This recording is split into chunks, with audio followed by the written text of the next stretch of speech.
Then I went to Douluo. This video is purely for entertainment and does not infringe on copyrights or laws. The rights to the novel and image belong to the original author. We do not claim ownership. Don't like waiting and want to listen to this fanfic in full now? Subscribe to our Patreon, where you'll find the best fanfics. Chapter 251 The Fifth Soul Ring. Tang San had been practicing the Chaos Cloak Hammer technique under that waterfall for 2 years. In the first year, he successfully used the wooden hammer to swing 81 hammers steadily under the impact of the waterfall. In the second year, he successfully used the clear sky hammer to swing 81 hammers under the waterfall, stopping the flow of the waterfall. So far, his Chaos Cloak Hammer technique has been perfected. In these 2 years, Tang San has already reached the bottleneck of level 50 soul power. So Tang Hao took him to a very ancient forest and asked him to get his fifth soul ring. In the center of the forest, he met an 85,000-year-old blue-silver king. He finally learned the true face of his martial soul. Blue-silver Emperor. The blue-silver king told him that the blue-silver emperor will always be a single lineage in this world, and unless the previous generation of blue-silver emperor dies, it will never be possible for the next generation of blue-silver emperor to be born. But I have a younger brother, and he also possesses the blue-silver emperor. But the blue-silver king just smiled and said, "Yes, of course. All the blue-silver grass in this world are your people, and our roots are forever connected, so we can know everything that happens around each blue-silver grass. Naturally, we also know that what the blue-silver empress gave birth to at that time were actually a pair of twins. You all have the blood of the blue-silver empress, and you are both a great emperor, but that doesn't make sense at all. Can't you only have one blue-silver emperor?" The blue-silver king continued, "Your martial soul is the blue-silver emperor, which represents the body of the blue-silver empress. Although the previous blue-silver empress has left, our blue-silver grass will not really die, so she must have seeds left, which is the body of the blue-silver empress. And finally, the soul belonging to the blue-silver empress. As long as the self, the successor body, and the soul exist as one, the blue-silver emperor will exist forever. If I'm not mistaken, your brother's martial soul is a virtual spirit, right?" Tang San nodded. "Yes, his martial spirit is called Phantom Blue-Silver Emperor," the Blue-Silver King said excitedly. "Yes, that must be the spirit of the Emperor and Empress. I really want to meet him. In this way, maybe I can meet the Emperor and Empress again." Tang San frowned and said, "So what you mean is that there are currently 3 blue-silver emperors in the world at the same time?" The Blue-Silver King immediately denied. No matter what, there will always be only one blue-silver emperor in this world. The previous blue-silver emperor and empress has passed away, and her successor body has been inherited to you. That is to say, you are the next blue-silver emperor, and the successor to the emperor and empress. The emperor and empress have left. This is an indisputable fact, although she may come back one day in the future, but the position of blue-silver emperor has long been no longer in her hands. As for your brother's spirit, it is detached from the world. Even the Lord of the Plain cannot affect the spirit. Tang San thought thoughtfully. That is to say, my brother's Phantom Blue-Silver Emperor is actually equivalent to a non-existent Blue-Silver Emperor. That's right. The Void Blue-Silver Emperor seems illusory to us because it is actually just a projection of it in our world. If one day you can transcend to the level of the Void Blue-Silver Emperor, you will be able to see its entity. But just like the uniqueness of the Blue-Silver Emperor, the Void Blue-Silver Emperor is also unique, a spirit that belongs exclusively to the Blue-Silver Emperor. Anyway, let me help you awaken your Blue-Silver Emperor bloodline first. You mean, my Blue-Silver Grass martial spirit needs a second awakening? Yes, how can humans fully stimulate the Blue-Silver Emperor bloodline in your body? But my brother directly awakened the Void Blue-Silver Emperor at the beginning because the Empress spirit has always been by your brother's side, so he can have the Void Blue-Silver Emperor. From the beginning, your brother's bloodline was awakened by the Empress herself. Tang Liu slept in the cocoon formed by the vines of the Void Blue-Silver Emperor for 7 days. When he woke up again, the fifth soul ring belonging to the Void Blue-Silver Emperor was quietly surrounding him. It was a circle of blue-gold soul rings. It was just the maximum age that his body could bear at present. Just like his brother Tang San's fifth soul ring was gathered by the power of many blue-silver grasses under the leadership of the Blue-Silver King, thus stimulating his own soul beast bloodline to turn into a soul ring. His fifth soul ring was also obtained in this way. However, the leader became his mother, the 100,000-year Blue-Silver Emperor, Yin. Naturally, The age of his soul ring is also at the level of 100,000 years. However, there is only one soul skill. Yellow, purple, black, and the fifth circle of blue-gold soul rings are neatly arranged around him. The next moment, the fifth soul ring lit up. The vines of the void blue-silver emperor began to spread outward from the palm of his left hand and entangled. Finally, it turned into a spear about 3 meters long with beautiful golden patterns, like a blue crystal, but illusory and transparent. The fifth soul skill, Blue-Silver Spirit Emperor Spear. The effect it has is also very simple. The attack power of this spear when hitting the target is always a little stronger than the target's defense. Absolute damage. In short, even Xiao Wu's invincible golden body can be damaged by the Blue-Silver Spirit Emperor Spear. Moreover, because it is condensed by the virtual Blue-Silver Emperor, even if the target is in a state like the virtual spirit control, it can still cause damage to it. Among all the existences in this world, only Tang Liu can hold this illusory spear and feel the warm touch from it. Just like the palm of his mother before. Tang Liu looked at the Blue-Silver Spirit Emperor Spear in his hand and couldn't help but smile. It turned out that Yin was actually always by his side. It turned out that Yin's soul was his virtual Blue-Silver Emperor. No wonder the virtual Blue-Silver Emperor immediately protected it when it was first pressured by Tang Hao. In fact, it was just a mother protecting her child. No wonder when Tang Hao used the Killing God domain on him, the virtual Blue-Silver Emperor came out again by himself. It was still the mother protecting her calf. On the same day, Tang San and he both received gifts from their mother. If Tang San's Blue-Silver Emperor is to fully awaken and obtain the position of Blue-Silver Emperor, then the Void Blue-Silver Emperor must be used to fill the spiritual gap. At this time, he, who also has the blood of the Blue-Silver Emperor, has ascended to a higher dimension and temporarily separated from this world.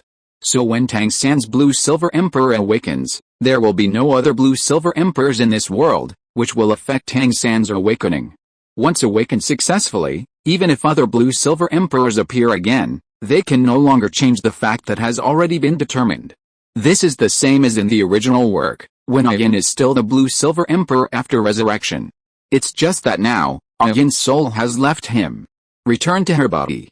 But thinking that his mother has actually been with him for 16 years, Tang Liu's joy is greater than reluctance. As for the name that he couldn't shout out now that could resonate with everyone's soul, he will make up for it in 2 years. The number of pits -1. Chapter 252 6 people. Tang Liu stayed in the valley for another 3 days, using the Void Blue Emperor domain to constantly communicate with a Blue-Silver King and Blue-Silver Grass around him. After that, he chose to leave. As soon as he left the valley, he saw the Emperor Golden Tiger waiting outside. After seeing him, the Emperor Golden Tiger came over and said, "How is it? Did you gain anything?" Tang Liu smiled and said, "Of course, that's good. Shall we leave now?" Tang Liu looked at the Emperor Golden Tiger's face that looked like his uncle, and smiled, "But I still want to gain more." The Emperor Golden Tiger's hair stood up. "What do you want to do?" Tang Liu just looked at him, smiled without saying anything, and then released his clear sky hammer, letting it hit the ground. The Emperor Golden Tiger took a half step back. Tang Liu stayed in the mountains behind Clear Sky Castle for half a month before returning to Clear Sky Castle. As soon as he came back, he called the 4 people who stayed in Clear Sky Castle, then got on the carriage, left Clear Sky Castle, and headed towards Xingluo Castle. However, in the end, only Lu Qifeng, Tang Liu, Mu Jing, and Yi Lingling left. Tang Jin, under Yi Lingling's instruction, said goodbye to everyone outside Haoshan City and left first. Although there was one more person, there was still a lot of space on the carriage, and adding a few more rooms would not be a problem. After finishing Lu Qifeng's room, Tang Liu asked him to introduce his martial soul. Under Tang Liu's urging and the curious onlookers of the 2 girls, Lu Qifeng released his martial soul a little embarrassedly. A 3-foot-long sword, the sword body is snow white, and the hilt is like a maple leaf. However, what rose from his feet were 4 white, yellow, and purple soul rings. It was far from the best ratio. Then he said, "My martial soul is called Jiu Feng, it's just a simple sword." Mu Jing and Yi Lingling looked at each other. Tang Liu prepared a room for Lu Qifeng on the carriage, which means that Lu Qifeng will be a member of their team from now on. But Tang Liu saw what they were thinking at a glance with such a soul ring ratio, so he smiled and said, it's not a problem for him to have a slightly worse soul ring.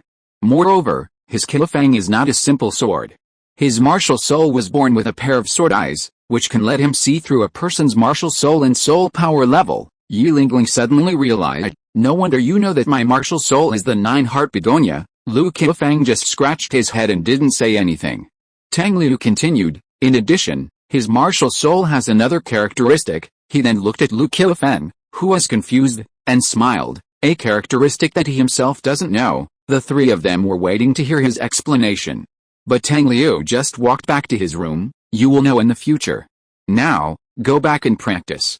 Especially you, Lu Qiufeng, if you haven't practiced to level 50 when we arrive in Xingluo City, you will be in trouble. Lu Qiufeng's face turned pale. Okay, stall owner Tang. 5 days later, a group of 4 people arrived in Xingluo City. With Tang Liu in his arms, Lu Qiufeng narrowly reached the bottleneck of level 50 just before entering the gate of Xingluo City. After that, Tang Liu left them in the carriage and went into the palace with Daimyo Bei. After meeting the Emperor of Xingluo, Daimyo Bei took Tang Liu to the residence of Shadow Douluo in the palace. The two saw Shadow Douluo waiting at the main gate, and the 2 young men and women around Shadow Douluo, who were about 17 or 18 years old. When the 2 saw Tang Liu beside Daimyo Bei, they were all happy. Shadow Douluo looked at Tang Liu with a complicated expression, and when he walked in, he said, "My friend, please take good care of my grandchildren." Tang Liu nodded, "Don't worry, Your Majesty." Shadow Douluo nodded slightly, then gently patted the backs of the 2 juniors around him, and sighed, "Go, follow your benefactor and practice well." "Don't worry, Grandpa," the girl replied with a smile. But the boy just said softly. After saying goodbye, the 4 of them turned around and left. On the way to Tang Liu's carriage, Daimyo Bei communicated with Tang Liu through voice transmission. "Xiao Liu, how do you know the granddaughter and grandson of Shadow Douluo?" Tang Liu also sent a voice transmission to him. "A long time ago, I saw them through some means. At first, I just thought that their martial spirits were good, but I didn't expect that they were actually the descendants of Shadow Douluo." Daimyo Bei nodded slightly. "Yes. Davis, Ming, Ling Douluo, and all their subordinates are now imprisoned in the palace prison. How do you plan to deal with them, my future great master?" At the end, Daimyo Bei's tone was a little smiling. Tang Liu ignored it and said, "Are you sure it's all? I have checked almost the entire Xingluo Empire in the past 2 years, so it should be all." So Tang Liu handed him a storage magic tool and said, "There are some incense and elixirs in it. From today on, you light 9 incense sticks in the prison every day and feed those people 1 elixir every day. After 3 years, they will completely obey your orders. As for Davis and the 2 titled Douluo, you don't have to worry about them. With my Hale and Mark, they are always under my control. Of course, you have to be careful not to let them escape in these 3 years. In addition, you can also order people to start making the ones I gave you before." After saying this, they also came to the carriage, so Daimyo Bei said goodbye to Tang Liu. "Take care." Tang Liu smiled. "See you in Shrek." Daimyo Bei nodded and watched Tang Liu and the 2 younger generations of Shadow Douluo get on the carriage. After that, the puppet horse started running, carrying the carriage all the way to the outside of Xingluo City. In the carriage, 6 people gathered together. Tang Liu glanced at his teammates, who all had different expressions, and then spoke first. "Starting from me, introduce yourself in the order in which you joined the team." After getting everyone's response, he cleared his throat and then said, "My name is Tang Liu. I have 3 martial souls, the Void Blue Silver Emperor, the Clear Sky Hammer, and the Clear Blue Spell, and I am currently level 75. After throwing out these data, except from Yu Jing and Yi Lingling who had known about it for a long time, the remaining 3 looked at him in surprise. Then Mu Jing spoke, "My name is Mu Jing, Martial Soul 7-star Plum, level 60 Control System Battle Soul King." Lu Qiufeng and the young man and woman also looked at her in surprise, because she didn't look that old, but she had already reached the bottleneck of level 60. Then it was Yi Lingling, Martial Soul 9-heart Begonia, level 50 Healing System Weapon Soul Sect. This is also a surprising cultivation, because Yi Lingling is only about 20 years old, younger than the golden generation of the Spirit Hall. Lu Qiufeng was embarrassed. Lu Qiufeng, level 50 Strong Attack System Battle Soul King, Martial Soul is called Jiu Feng, a sword. In his opinion, he should be the weakest in the whole team. Who are the 7th, 8th, 9th, and 10th? Why don't you guess? Hint, Legend of the Divine Realm. Chapter 253 Heading to the Stars. But if we only look at the cultivation level, there are indeed people who are weaker than him. There were only 2 people left. The girl looked at the boy next to her helplessly, then stuck out her tongue and said, "My name is Su Yu, my martial soul is light and shadow, and I am a level 38 strong attack war soul master. I am ashamed of all the seniors." Then the boy said, "Su Chen, martial soul is shadow, and I am a level 38 agile attack war soul master." Mu Jing then asked curiously, "You look about the same age, are you twins?" Su Yu nodded and smiled, "Yes, we are siblings." Tang Liu then said, "Okay, now you are all in my team, take care of each other. In addition, some of you may vaguely know what we do. Of course, it doesn't matter if you don't know, you will know it in the future. There are no special requirements for our team. Of course, if you choose to burn, kill, and rob, I will definitely clean up the mess. There is no competition, just practice peacefully for now. I will tell you if there is a mission, or take you to do it directly. Finally, our current destination is Luoxing City, which is 400 miles away from Xingluo City. It will take about 7 days. During these 7 days, Su Yu, Su Chen, you two must practice to level 40. After that, we will stay in Luoxing City for 3 days to replenish supplies.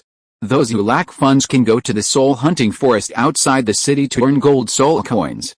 After 3 days, we will go to the Xingdao Great Forest to obtain soul rings. Do you understand?" The 5 team members answered yes in unison. Tang Liu nodded, "Go back and practice." After that, he gave Su Yu and Su Chen the expansion talismans, taught them how to use them, and then returned to his room. Like everyone else, Su Yu and Su Chen were amazed after seeing the effects of the bamboo pieces. But then, they couldn't help but feel a little worried. In 7 days, it was impossible to increase the soul power by 2 levels. However, when the 2 of them just started practicing, they found that the soul power in their bodies was dozens of times more active than usual, and naturally, the speed of practice also soared sharply. While the 2 were shocked by their current practice speed, they couldn't help but admire Tang Liu a little more. As a wait for Davis to threaten their grandfather to surrender, they were imprisoned in the Xingluo Palace in Xiandao City for many years, in the dungeon secretly built by the 2 Davises. At that time, Davis was worthy of being the eldest prince of the Xingluo Empire and the first heir to the throne. He had great means, so that Shadow Douluo, who was a titled Douluo, had no way to find any trace of them. Most of the time during these days of imprisonment were gloomy, and only in the first few days was there some hope. But at some point, they saw a person through some small animals that broke into the dungeon, a mouse, a cockroach, or a small ant, fly, mosquito, etc. That person was undoubtedly Tang Liu. When they were imprisoned in the dungeon, they were given a chronic poison that made them lose their ability to resist and become very weak. Before they met Tang Liu, they were almost dying. Fortunately, Tang Liu injected his soul power into their bodies remotely through the Hyaolin mark transmitted by those small animals in time, which allowed them to survive until Shadow Douluo rescued them. Speaking of which, Tang Liu noticed them when he used the Hyaolin mark to observe the entire continent to find suitable team members. At that time, his requirement was innate full soul power. So far, except for Yu Lingling who was innate level 9, the other team members he found were innate full soul power. Of course, Lu Qifeng was also. Otherwise, with his soul ring ratio, even if his martial soul had more unique characteristics, he would not be selected by Tang Liu. Of course, Lu Qifeng was caught in a hunt soon after awakening his martial spirit. Although he was later rescued by Tang Jin was already seriously injured. Therefore, in order to take better care of his disabled adoptive father, Lu Qifeng could only choose to absorb a suitable 10-year soul beast first. When he was level 20, he was able to hunt a soul beast of about 200 years. After that, at level 30, he was lucky enough to hunt a soul beast of about 700 years. Then, at level 40, he hunted a soul beast that had just entered the millennium and obtained the first millennium soul ring. He had been wandering on the road with his disabled adoptive father for so many years, and he had naturally experienced many more battles than Su Yu and Su Chen, so he could practice to the current level 50 at the same age. Otherwise, the normal practice speed of ordinary innate full soul power on the road should be like Fengxia Ocean, reaching level 45 at around the age of 20. Su Yu and Su Chen, who were 17 years old, were in line with this progress. This was still the case when they had a good soul master education and soul beast selection. But not all soul masters on Douluo continent are like them. Most of them don't have the ability to choose the soul master that best suits their soul beasts. Take Lu Qiufeng for example. Fortunately, everything is getting on track now, and everything will be fine. With the rare characteristics of Lu Qiufeng's own martial soul, the soul ring age cannot restrict him. In this way, the 6 people on the carriage spent 7 days practicing, and then came to Luoxing City. After finding a hotel to stay in, except for Tang Liu, the remaining 5 people went to the soul hunting forest outside the city together. Su Yu and Su Chen, who just joined, are fine. After all, they have a grandfather who is a titled Douluo, and their family background is very rich, so they are not short of money for the time being. But Mu Jing, Yi Lingling and Lu Qiufeng really need gold soul coins to enter their accounts.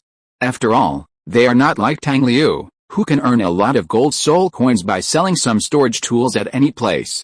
The gold soul coins that Mu Jing and Yi Lingling had saved before were basically all from the subsidies that Soul Master had received from the Spirit Hall, the income in the fighting soul field, and the rewards from the elite competition of the Advanced Soul Master Academy across the continent.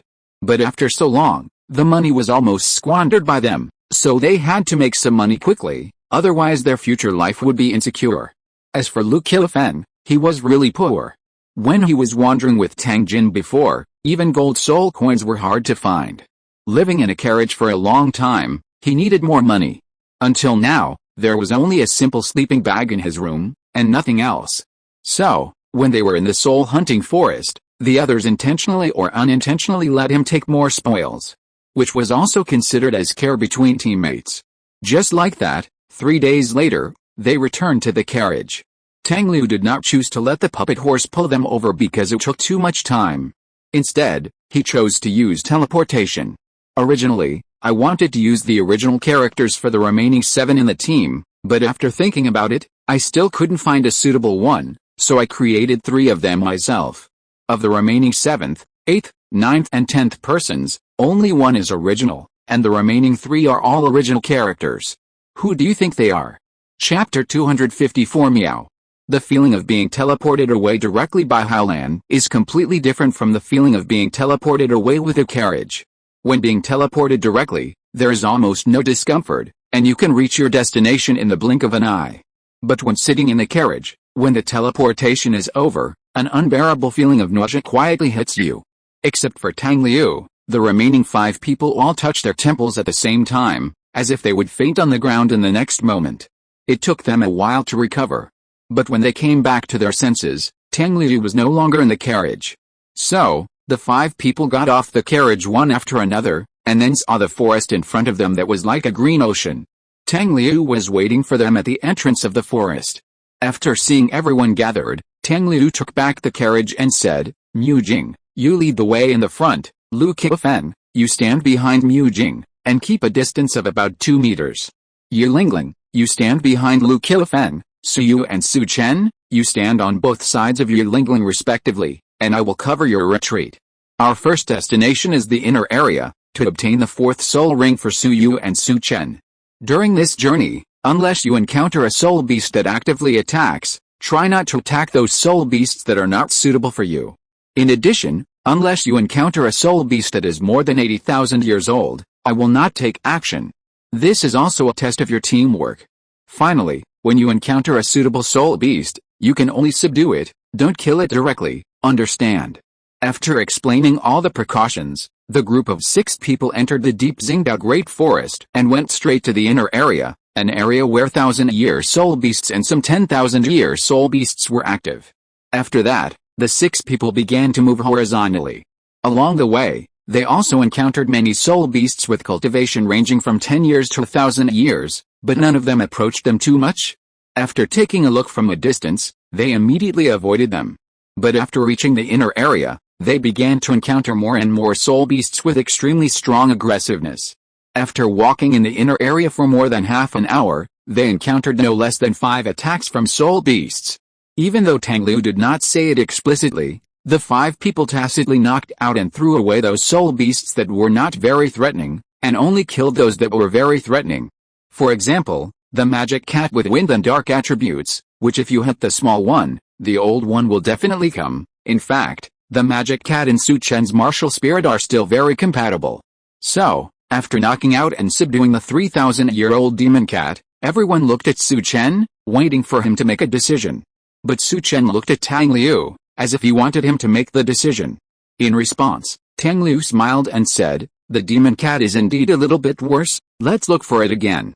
Su Chen nodded, and then personally dealt with the unconscious demon cat to prevent the demon cat from waking up and looking for a 10,000-year demon cat to cause trouble for them.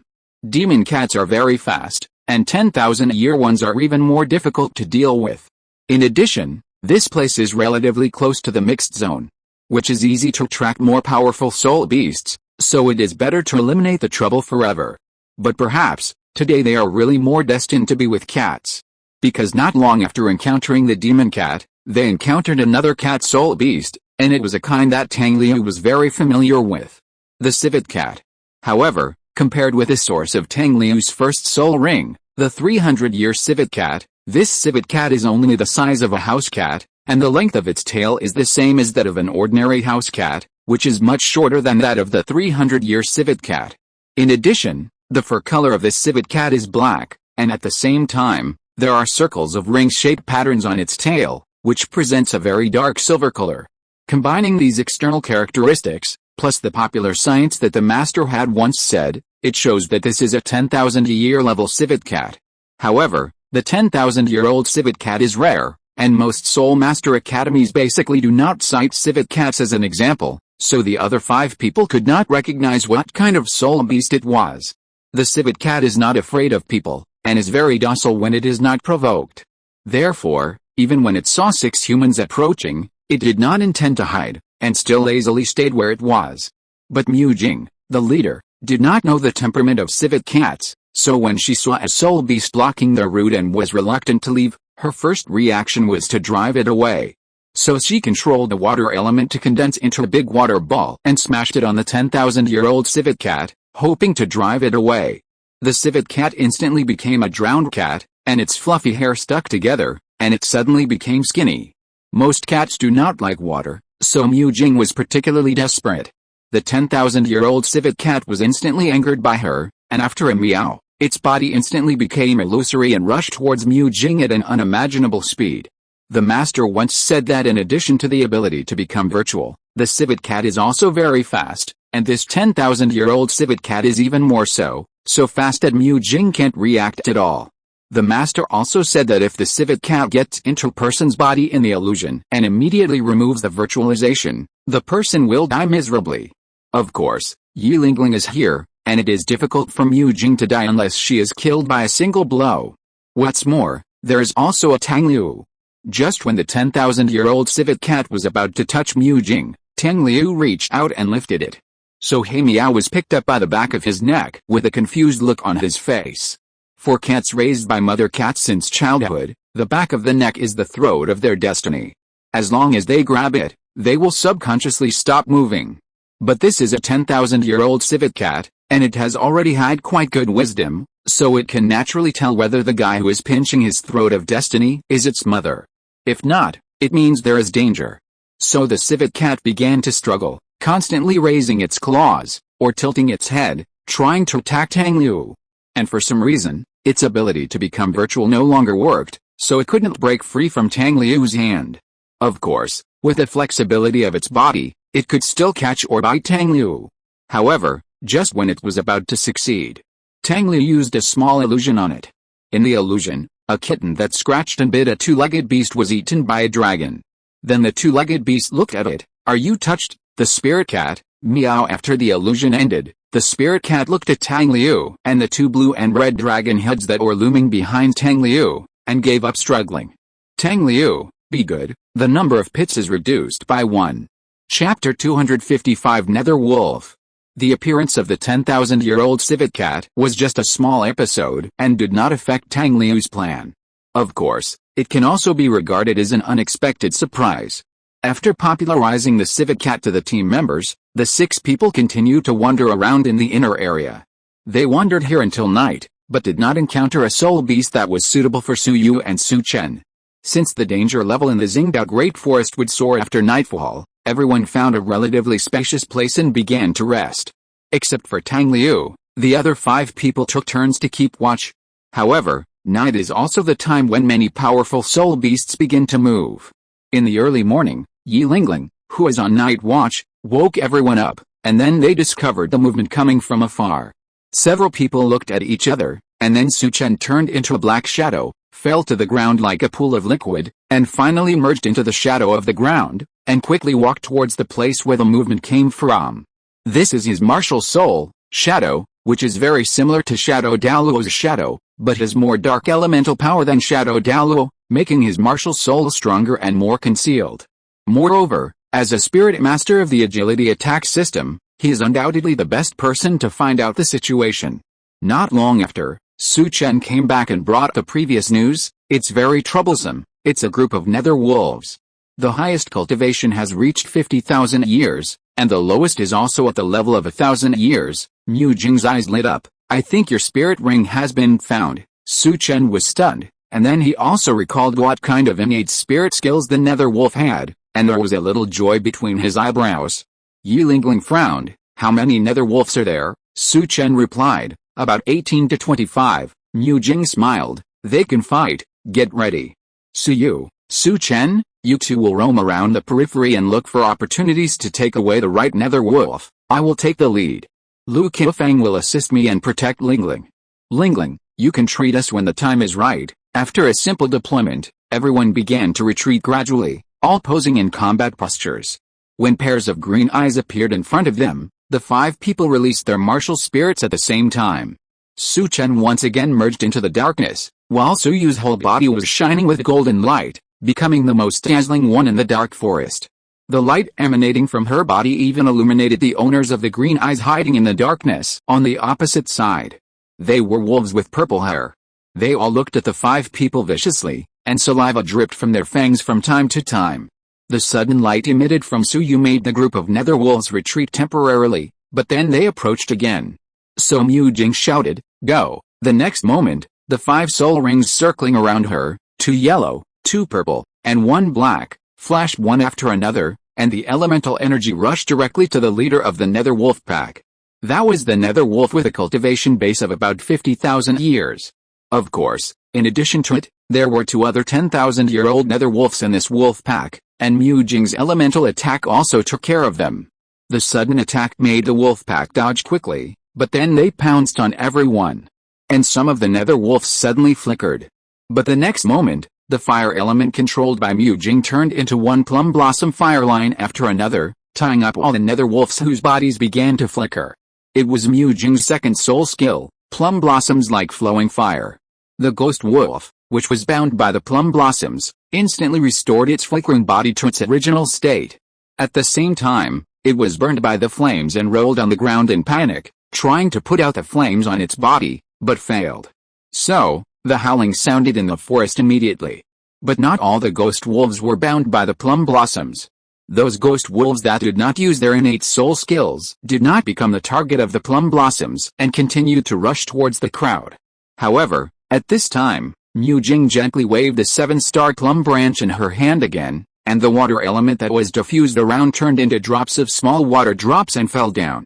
The bodies of those ghost wolves that were running fast suddenly froze. The first soul skill, 3,000 plum rains fell.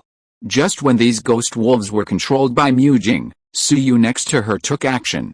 Among the 3 circles of soul rings on her body, 2 yellow and 1 purple, the first and third circles lit up.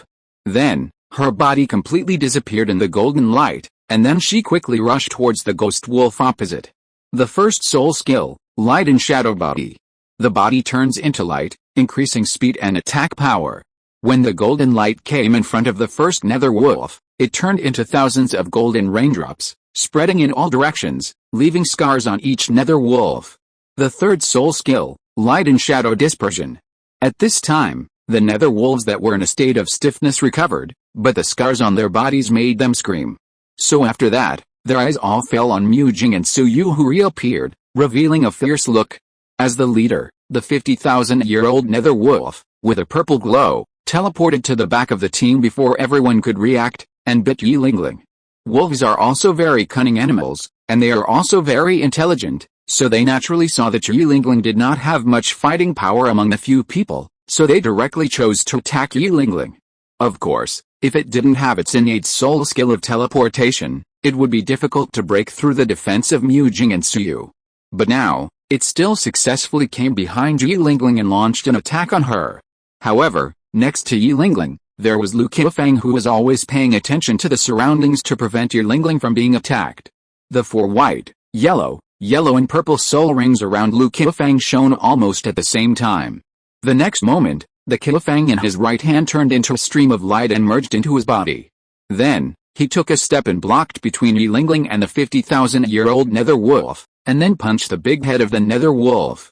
Facing Lu Qiufeng's fist, the nether wolf just tilted its head and opened its mouth to bite his right arm. So, Lu Qiufeng's right fist hit the right forelimb of the nether wolf. At the same time, the nether wolf also bit Lu Qiufeng's arm. Wolves and dogs have always been known as copperheads, iron bones and tofu wastes. In short, they are both iron-headed and hard-boned. I have been waiting for the notice today. So friends who don't want to wait for the third update can read it tomorrow. It's too late, go to bed early. Chapter 256 7-star plum 5th soul skill.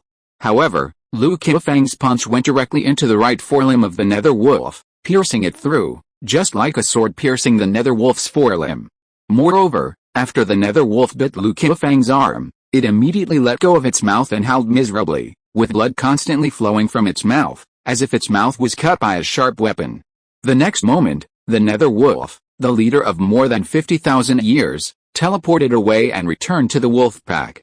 Only then did Lu Qiufeng grin and hiss, and then looked at his bloody right hand. Half of the blood on his arm came from the nether wolf, and the other half came from him. Although he cut the nether wolf's mouth, the sharp teeth of the nether wolf also pierced his arm. Hearing his scream of pain, Yilingling immediately began to treat him. The light of the 9-hearted begonia flashed, and the wound on Lu Qiufeng's arm was completely healed. He smiled and said to Yilingling, "Monsieur's 9-heart begonia is indeed worthy of its reputation." Yilingling nodded gently, "Call me Yilingling. Now we are all in the same team, calling me Monsieur is strange." Lu Qiufeng just smiled, but did not reply. While they were trying their best to attract the hatred of the nether wolf, Su Chen, who had hidden in the darkness, also quietly approached the nether wolf, which was about 2,500 years old. The attribute of this nether wolf is also dark, and it also has an extremely fast speed. In addition, they also have very rare and powerful innate soul skills. This innate soul skill is usually called teleportation by soul masters. But in fact, the effect it can show is far more than teleportation. First of all, as a basic teleportation soul skill, it is certain that the soul master will appear in another location within a certain range in an instant. Then, the most special thing about this soul skill is a kind of flashback effect. Except for Tang Liu's Aeolin teleportation, ordinary teleportation soul skills cannot be used continuously.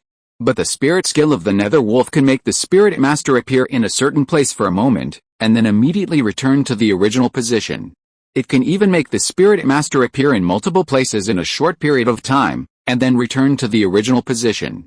In short, for the right spirit master, this spirit skill is definitely the best choice. Soon, Su Chen found a spirit that was suitable for him, so he quietly approached it and then used his third spirit skill, Shadow Devouring. The shadow of darkness quietly spread under the feet of the nether wolf. When the darkness spread to a range that was enough to cover the entire nether wolf, the nether wolf fell directly into the darkness. The next moment, all the darkness immediately left the nether wolf pack and returned to the team, turning into Su Chen's figure again. However, the part below his calf was still in the shadow state, suppressing the darkness that was constantly wriggling and struggling on the ground under his feet. He then said, "I caught it, but I can only hold it for 1 minute at most." Mu Jing said, "1 minute is enough." As soon as she finished speaking, she raised a 7-star plum branch in her hand high, and then the 5th-ranked 10,000-year spirit ring lit up. At the same time, she also shouted loudly, "Suyu, get ready." The next moment, a strong light spread outward from the tip of the 7-star plum branch, forming a golden plum blossom in the air. Then, the huge golden plum blossom exploded into countless small golden plum blossoms. At the same time, there were golden streams that continued to spread outward and sprinkle downward. In those golden streams, Suyu's 3 spirit rings lit up one after another, and her delicate body turned into light and shadow again and rushed towards the nether wolf pack. The first spirit skill was light and shadow body, the second spirit skill was light and shadow explosion, and the third spirit skill was light and shadow dispersion. Countless golden lights flew outward, scratching the nether wolf and injuring it at the same time. At the same time, the golden plum blossoms in the air also flew towards each nether wolf like raindrops. And those small plum blossoms did not simply fall down, but followed each nether wolf and fell on them all. The places on the nether wolf's body that were stuck by the golden plum blossoms would then completely turn into golden color. When a nether wolf turned into gold all over, it immediately turned into golden statue and stopped. When all the nether wolf turned into golden statues, it was also the time when Su Yu's attack fell on each nether wolf.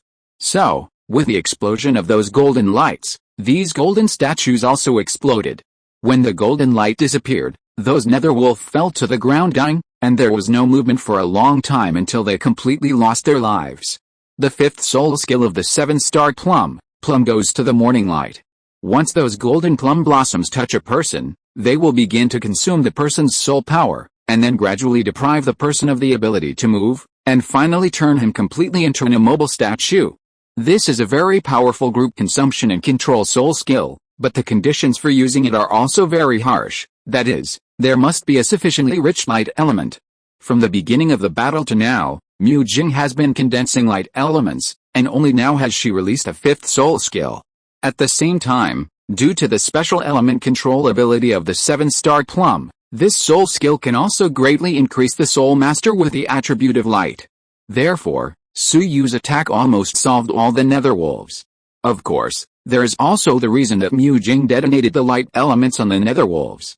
After successfully solving the siege of the soul beasts, Su Chen released the nether wolf that had been controlled by his third soul skill, shadow devouring.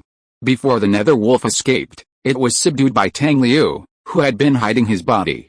Then, after using the Shaolin mark to make it unconscious, he borrowed a soul ring from its body that just met the maximum age limit that Su Chen could currently bear. After that, Tang Liu teleported the nether wolf far away, and then asked Su Chen to start absorbing the soul ring. The others were sure that Tang Liu had not killed the nether wolf, but a circle of purple soul rings still appeared on the nether wolf, and Su Chen was able to absorb it directly. However, although they were very curious, they did not ask questions, but immediately sat cross-legged and began to recover the soul power consumed in the previous battle. Tang Liu naturally took over the night watch and released Xiao Funi, Di Shuang and Dian. With their aura, no soul beast dared to approach. So Tang Liu also sat down and looked at the 10,000-year-old spirit cat in his arms. Can the new borrowing ring succeed? He asked the system in his mind. If you're listening to this novel on a channel other than Fanfic World, it means they downloaded and uploaded it without effort. We cordially invite you to visit our channel, Mundo Fanfic Novelis. There you'll find the original version of this story and you can explore many other novels of various genres.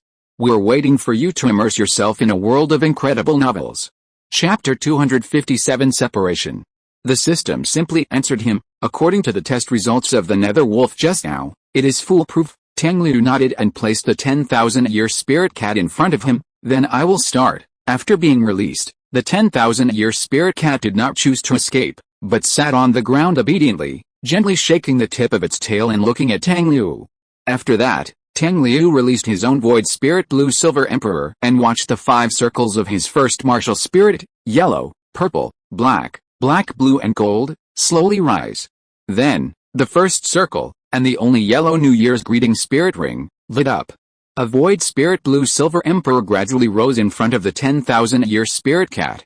At the same time, Tang Liu also stretched out his right hand and pointed his palm at the 10,000-year spirit cat.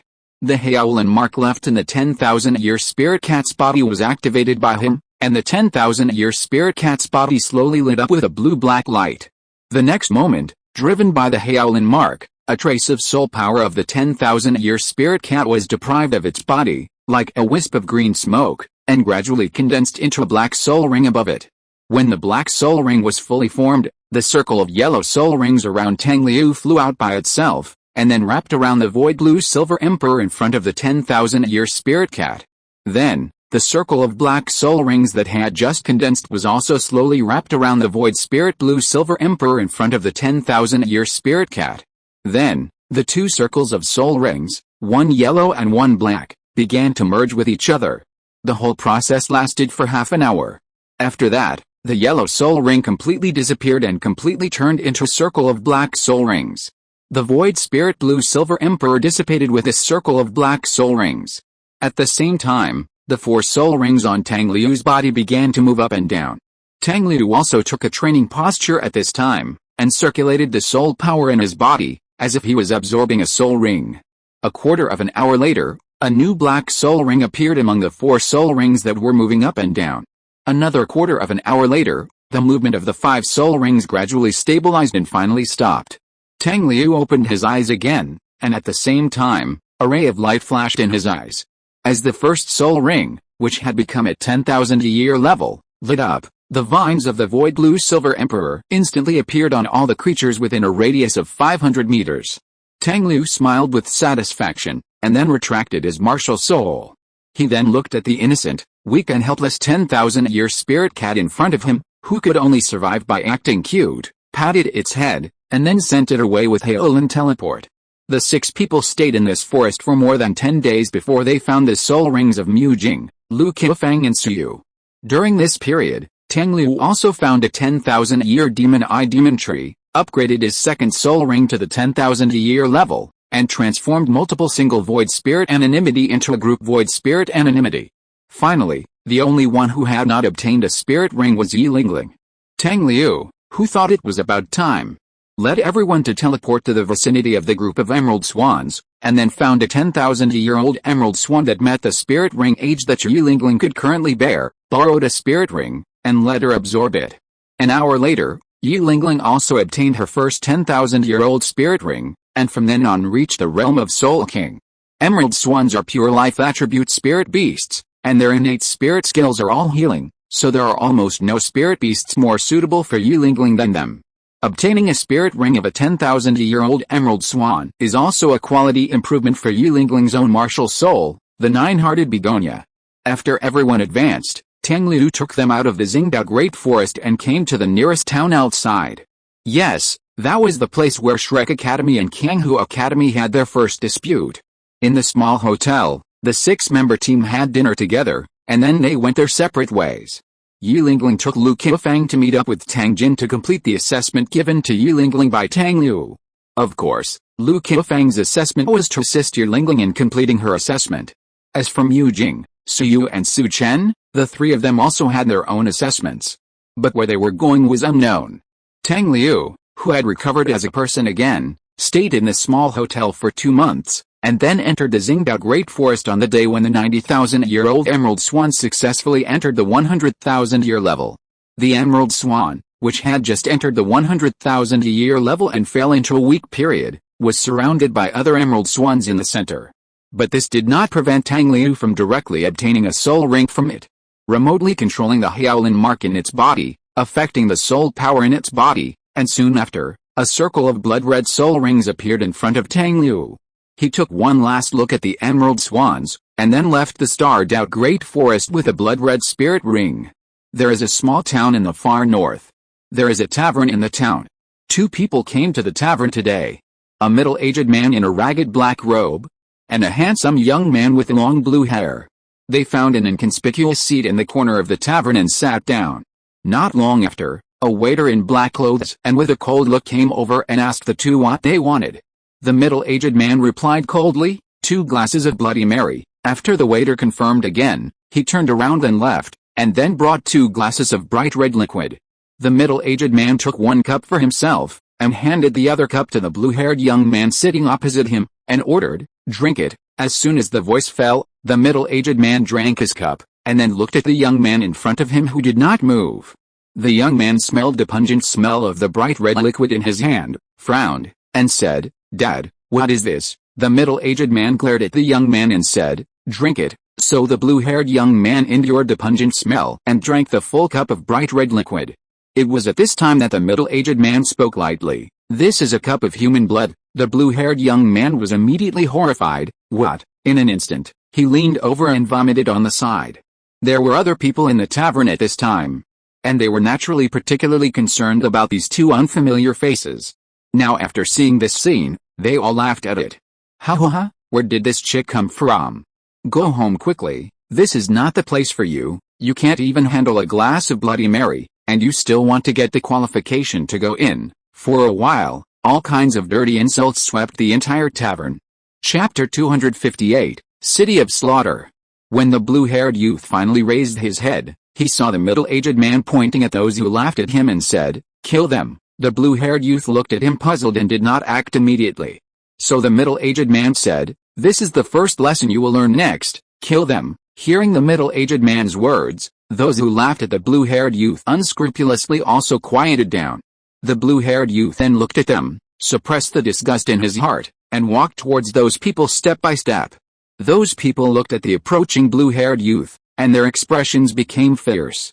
One of them said viciously, "I will kill you first." Then, he strode towards the youth.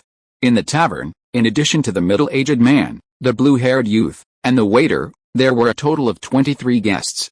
But in just half a minute, these 23 guests were all killed by the crystal vines that sprang out from the palm of the blue-haired youth. But the remaining 3 people did not change their expressions. After that, the waiter took the initiative to push open the bar in the tavern, revealing a passage leading to the underground. The young man looked back at the middle-aged man who was still sitting in his original position, and then he jumped in without hesitation. The waiter moved the counter back again and blocked the entrance. Time passed, until more than 20 guests poured into the pub again, and the middle-aged man still did not leave. He just ordered a glass of wine and sipped it slowly. I don't know how long it took. When he wanted to leave, he heard a voice saying, "Give me a Bloody Mary." He felt that the voice was familiar, but he just sipped his wine and ignored it. Until a figure came to the opposite side of him with a glass of blood-red liquid and sat down. He looked up at the other person. A handsome boy with short blue hair. The middle-aged man was stunned and didn't speak for a long time. The blue-haired boy didn't speak either, just shook the glass in his hand and looked at him, with a faint smile on his lips. The blue-haired boy's appearance was the focus of the crowd wherever he went. Almost everyone in the bar focused their eyes on him, mixed with greed, jealousy, and even desire. The middle-aged man finally spoke when the blue-haired boy moved the wine glass filled with scarlet liquid to his lips. "Don't drink it," he said. So the boy stopped. At this time, the guest closest to them came over and looked at the middle-aged man provocatively. "Old man, do you need to care about this little beauty's own business?" Then, he put his hand on the blue-haired boy's shoulder, turned his head and looked at the boy with bad intentions. "What do you think, beauty?" The middle-aged man's eyes became extremely dangerous in an instant. The boy didn't seem to care that the hand of the guest next to him on his shoulder was gradually touching him too much. He just smiled slightly and put the wine glass filled with scarlet liquid in his hand on the wooden table in front of him. After that, he lowered his eyes slightly and looked at the hand that was about to reach his chest. "Sir, please respect yourself." The guest's expression became more sinister. He lowered his body, put his mouth close to the boy's ear, and laughed softly. "Why, don't you like it?" The blue-haired boy smiled softly and said nothing more. However, the guest suddenly glared, took a few steps back, and then fell to the ground. Looking at the boy in disbelief, as if he wanted to say something but stopped. He pointed at the boy with trembling hands, but the next moment he pinched his neck with both hands. He tilted his head and opened his mouth wide, as if he was screaming, but only some meaningless click-click sounds came out of his mouth. Soon after, his eyes, ears, nose, and mouth began to ooze out scarlet blood. Then, he straightened his body and fell to the ground completely, motionless. The tavern was suddenly dead silent. They looked at the miserable corpse on the floor of the tavern, and then at a blue-haired boy with a smile on his face, their eyes full of fear and horror. If the boy had just used some soul skills or weapons to kill the man, they would not have behaved like this. But the fact is that not only do they not know how the boy did it, they also don't know how the man died. But sometimes, this can be the straw that breaks the camel's back. This is especially true for these lawless people who have always been outside of morality. I don't know who started it, but all the guests surrounded him and looked at the blue-haired boy with unfriendly expressions. One of them asked with a stern face, "Why did you kill people for no reason?" The middle-aged man opposite the boy immediately cast a dangerous look on the group of people.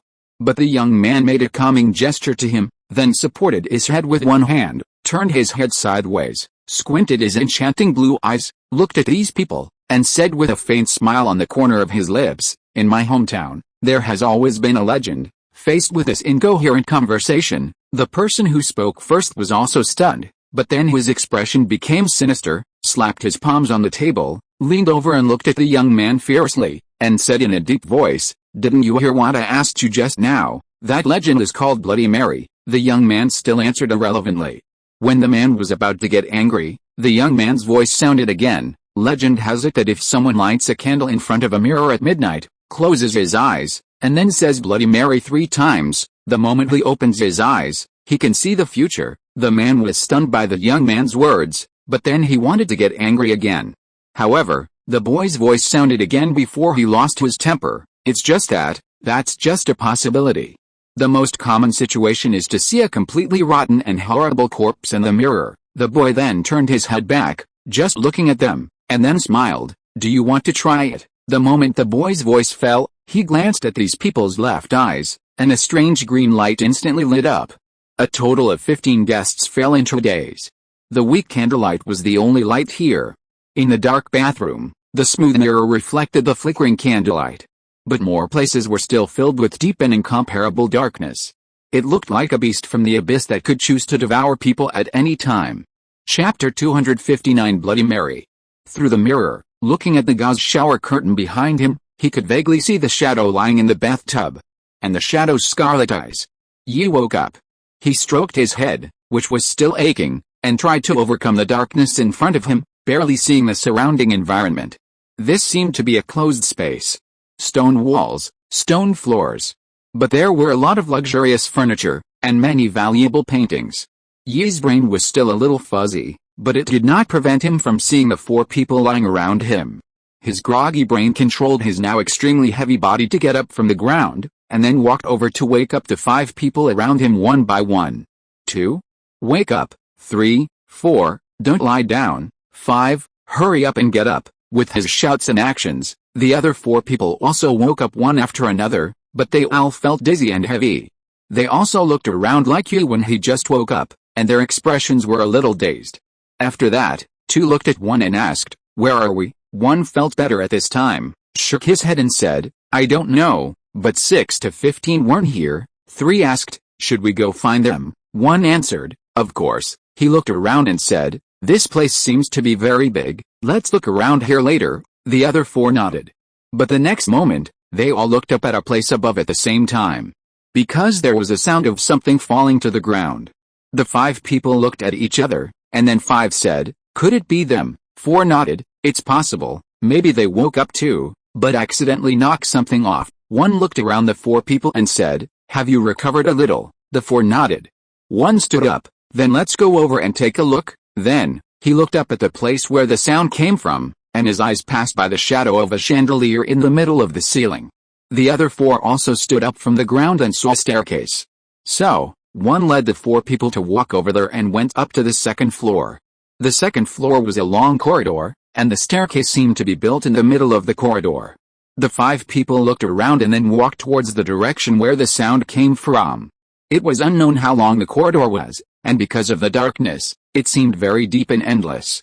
But in a place that should have been very closed, for some reason there was always a cold wind blowing over, which gave people goosebumps. The floor of the corridor was covered with a carpet, so there was no sound of footsteps when the 5 people walked on it. They walked forward for an unknown period of time until the backs of the 5 people completely disappeared in the darkness. Suddenly, something fell from the hall where they woke up earlier. It seemed to be the chandelier in the center of the ceiling. But in fact, it was a person. However, it fell from such a high place, but it only made a very small and dull sound. It was so small that the 5 people who had already gone far away would not hear it. After that, a rustling sound was heard, as if something was crawling on the ground, which made people's scalps numb. The 5 people walked for an unknown amount of time before they saw the corner of the corridor. They turned around and saw a statue that had fallen from the counter next to them. The statue was a human head in a small part of the chest below the neck, fixed on the base by a supporting column. In the darkness, the 5 people could not see the specific appearance of the statue clearly, but they could roughly see that it should be a male sculpture. 5 picked up the statue from the ground, put it back on the counter next to it, and straightened it. 2 asked curiously, "The sound was made when this thing fell?" 1 said, "You will know if you try it." After that, He reached out and pushed the statue down. The statue fell down and fell back to its previous position, making a very small, very dull sound. 3 asked in confusion, "Can this sound be transmitted so far?" 4 said in the same tone, "Yes, and there is a carpet on the ground." 5 did not speak, but just put the fallen statue back to its original position. 1 thought for a moment, "That shouldn't be it. It's hard to say that it was lying on the ground." 2 said, "But we didn't see anything else on the ground along the way. Could it be that we went the wrong way? We probably haven't arrived yet. Let's go a little further," 1 answered, and then took the lead. The other 4 followed. The head of the statue was tilted, as if the sculptor deliberately made it like this to make it look more artistic. However, the statue's head turned sideways, just looking at the backs of the 5 people who left. After walking a distance, 4 suddenly complained, "Such a long corridor, don't you have any windows? It's so dark, how can people see the road? Although you can't see too far, it's probably no problem to see the surroundings clearly. Maybe when they built it, they didn't open windows because of this," 2 said. At this time, 1, who was walking in the front, suddenly spoke.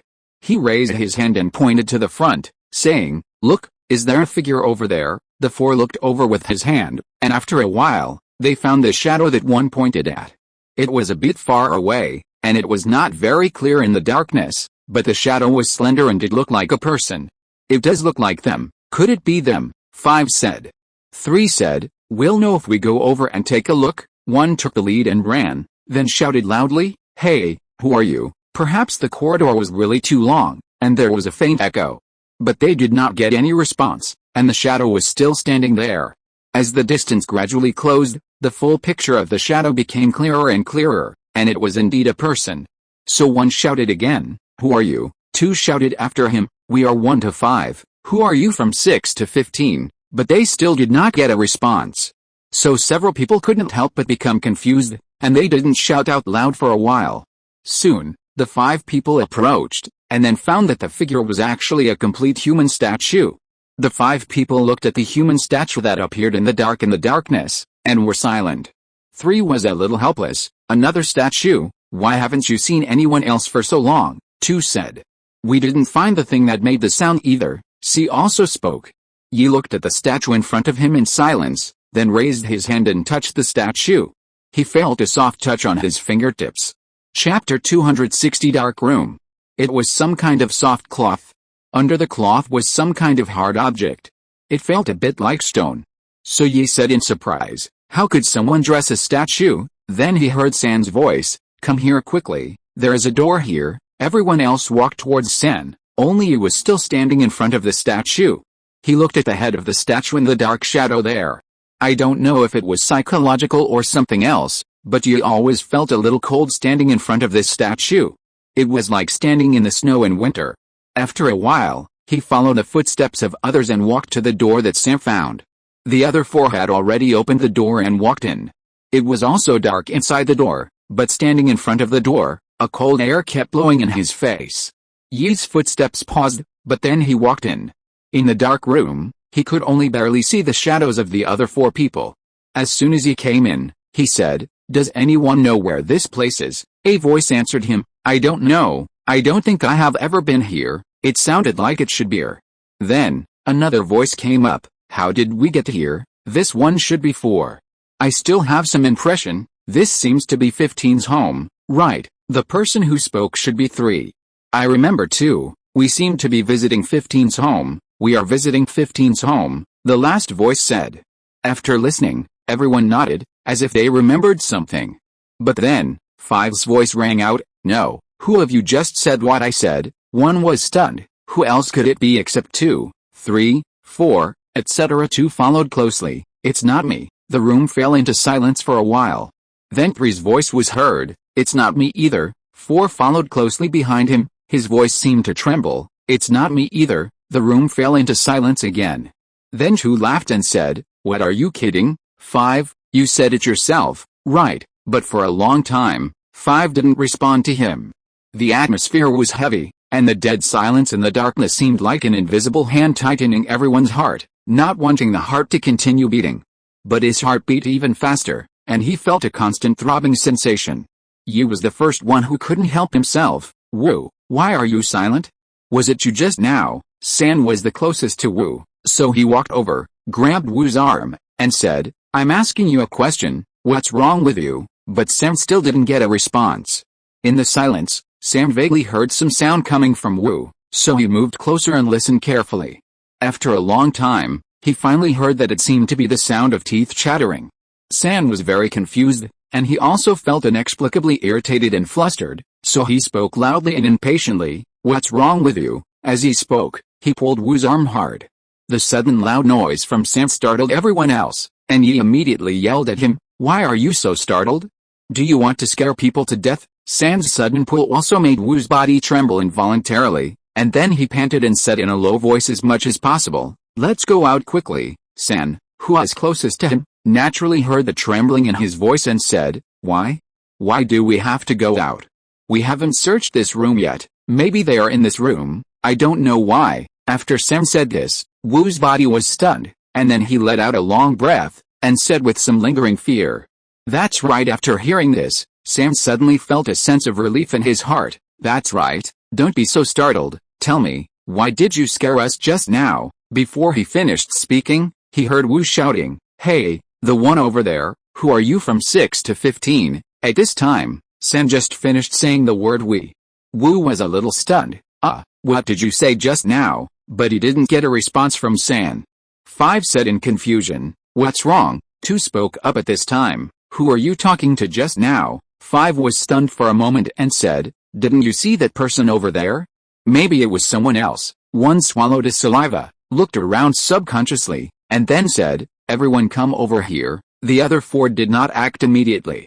1 increased the volume, as if he wanted to shout directly, but at the moment the sound came out of his throat, he thought of something and suppressed it a little. Hurry up. The other 4 took action.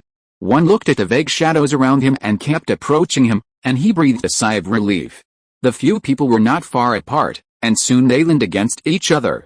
Yi looked at the shadow in front of him, took a deep breath, and said, don't move. Then he groped and reached out to touch the shoulder of the first figure. He asked, who are you? The first figure replied, 4. Yi warned him, don't move. Then he moved a little to the right and reached out to touch the shoulder of the second person, and asked the same question, who are you? I'm 2. Yi nodded subconsciously, and after warning him not to move, he moved another step to the right and touched another shoulder. What about you? 5. The figure answered straightforwardly. Yi's heart was in a knot for some reason, but he still warned, don't move. Then he took another step. He looked at the 4th figure in front of him, and for a moment he didn't dare to reach out. He hesitated for a long time, looking at the dark figure, raising his arm and then lowering it. The time before making a decision is always torturous, and he felt his heartbeat gradually speeding up. In the end, he still gritted his teeth lightly, and slowly and resolutely stretched his hand towards the figure in front of him. I'm San. The sudden voice scared Yi and he retracted his hand. The anger after the shock instantly rushed to his heart, and he cursed in a low voice, you little brat, do you want to scare me to death? San's voice was a little aggrieved, you didn't ask me for so long, I thought you wanted me to tell you myself. Yi raised his hand and wanted to slap him. You? San clearly saw the figure in front of him raised his hand, so he subconsciously shrank his neck. Chapter 261 The 6th Extra. But after waiting for a long time, he didn't see Yi's slap fall, so he looked over carefully.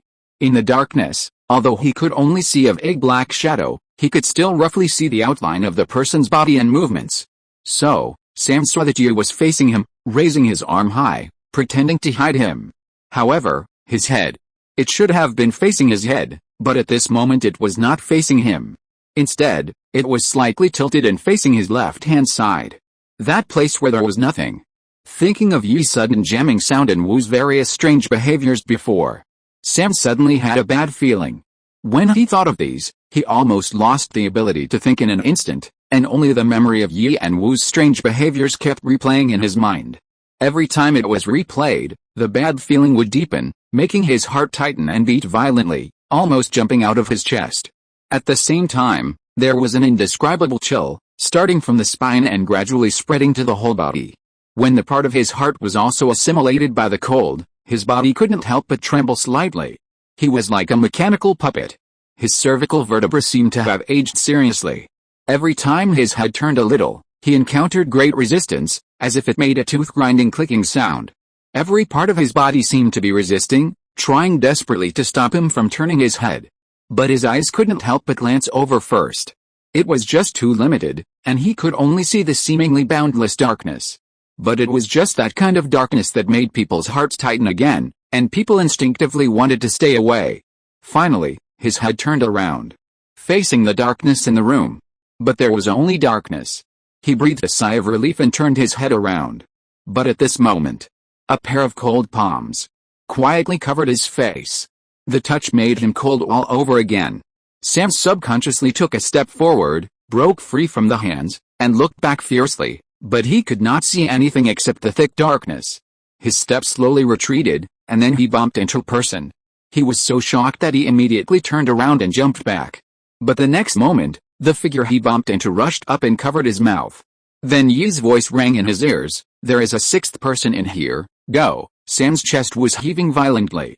Before he could completely calm down, Yi pushed him hard from behind and pushed him towards the exit of the room. Sam took advantage of the situation and ran. The little remaining rationality in his brain made him grab someone's hand and then rush towards the door of the room with him. He whispered in his mouth, "Go." One by one, they quickly came to the door and rushed out. Before they could catch their breath, the door behind them closed with a bang. They all subconsciously leaned against the opposite wall and stayed away from the door. They stared at the door until they were sure that it would not open again, and then they all breathed a sigh of relief. When they came to their senses, they found that they were already sweating profusely. Sam looked around and confirmed that it was indeed 5 people who escaped, and then he breathed a sigh of relief. The second person next to him immediately said, "What's going on? What happened just now?" The third person said with lingering fear, "Just now, there was a sixth person inside." The sudden shock almost made several people lose their composure. The fourth person said with some anger in his tone, "The sixth person? What if it was someone else? Why are you running?" The third person shook his head vigorously, "No, the sixth person inside may not be a person at all." The fifth person loudly retorted, "If it's not a person, what else can it be?" However, as soon as he said this, everyone fell into silence and tacit understanding. But after only 2 seconds of silence, there was a violent knock on the door opposite. The rapid knock on the door was like a life-threatening drumbeat, which frightened several people again. "Fuck, who have you closed the door? I'm still inside, open the door for me." Several people were stunned, because the voice inside was very familiar. "It's the first one," the second person said immediately, "He's still inside." After saying that, he seemed to have noticed something, and then slowly, mechanically turned his head and looked in a certain direction. The others also seemed to have the same idea. They also slowly and mechanically turned their heads to that place. The place where the fifth person was. If one was still locked in the room, why were there 5 people outside? Hearing one's shouting from inside the door, the 4 people felt terrified. But the next moment, 2's voice sounded again, "It's the statue. It's that statue." 3, 4, and 5 were all stunned, then looked over carefully, and then found that it was really that statue. 3 breathed a sigh of relief, and then said, "Let's try to open that door and let one out." The other 3 nodded, and then walked to the door with 3. However, when walking over, 5 turned his head again to look at the statue. Then, he realized something. He stopped in an instant and reached out to grab 2 beside him. 2 was suddenly grabbed by him, a little confused, turned his head to look at him, and asked, "What's wrong?" 3 and 4 had already arrived in front of the door and began to try to open it.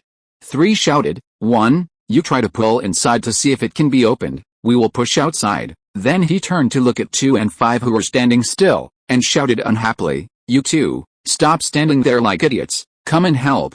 But 2 and 5 ignored him. 5 looked a little terrified in the dark. He raised his hand and pointed at the statue tremblingly. "Do you remember that statue was in that place before?" 2 looked over, and his expression changed.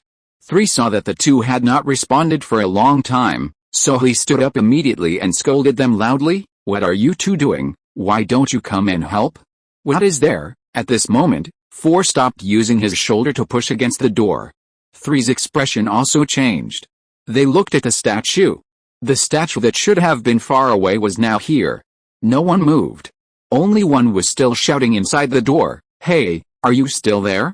I can't pull this door at all. Did you really use force?" No one responded to him. They all opened their eyes wide, staring at the statue. Although it was dark, their pupils were contracting violently. Chapter 262 Statue. They didn't dare to breathe, but they were ready to escape at any time. 4 people, in 4 directions, stared at the statue intently, as if they had forgotten to blink. The longer they stared, the more panicked they felt, as if the statue would pounce on them in the next moment. They kept staring through the thick darkness. Looking at the statue's upright body. Looking at his head facing the wall. Looking at the head facing the wall, it moved slightly. The 4 people's hearts skipped a beat. A white light suddenly flashed. With this sudden light, they also saw the full appearance of the statue in that instant. And the statue. The dead gray, iron blue, and shriveled face covered with white ice. And the eyes on that face. Covered with white film. Eyes without any spirit. The statue should have been facing the wall completely. In the flash of white light, it had turned its head in the direction of the 4 people. It stared at them silently, but with a chilling grin. The rumbling thunder suddenly sounded. Along with the thunder, there was also the sound of the statue suddenly falling to the ground. It fell in the middle of the 4 people, separating the 4 people. Without any hesitation, the 4 people immediately turned around and fled. 2, 4, and 5 screamed and ran in the direction they came from. 3 ran alone to the farther part of the corridor. But for a moment, none of them noticed that 3 had become the lone one. The light of lightning lit up again. On the ground, the statue's face remained in a twisted posture. The terrifying expression just happened to look in the direction of 3's escape. Looking at his panicked back. As soon as he heard the movement from outside, he held his breath the next moment. He pressed his back against the door tightly, listening to the thunder outside, the sound of things falling, and the panicked, dull footsteps and screams. For a long time, he did not move, but just pressed against the door tightly. Until the screams gradually faded away and finally disappeared completely. He dared to relax a little.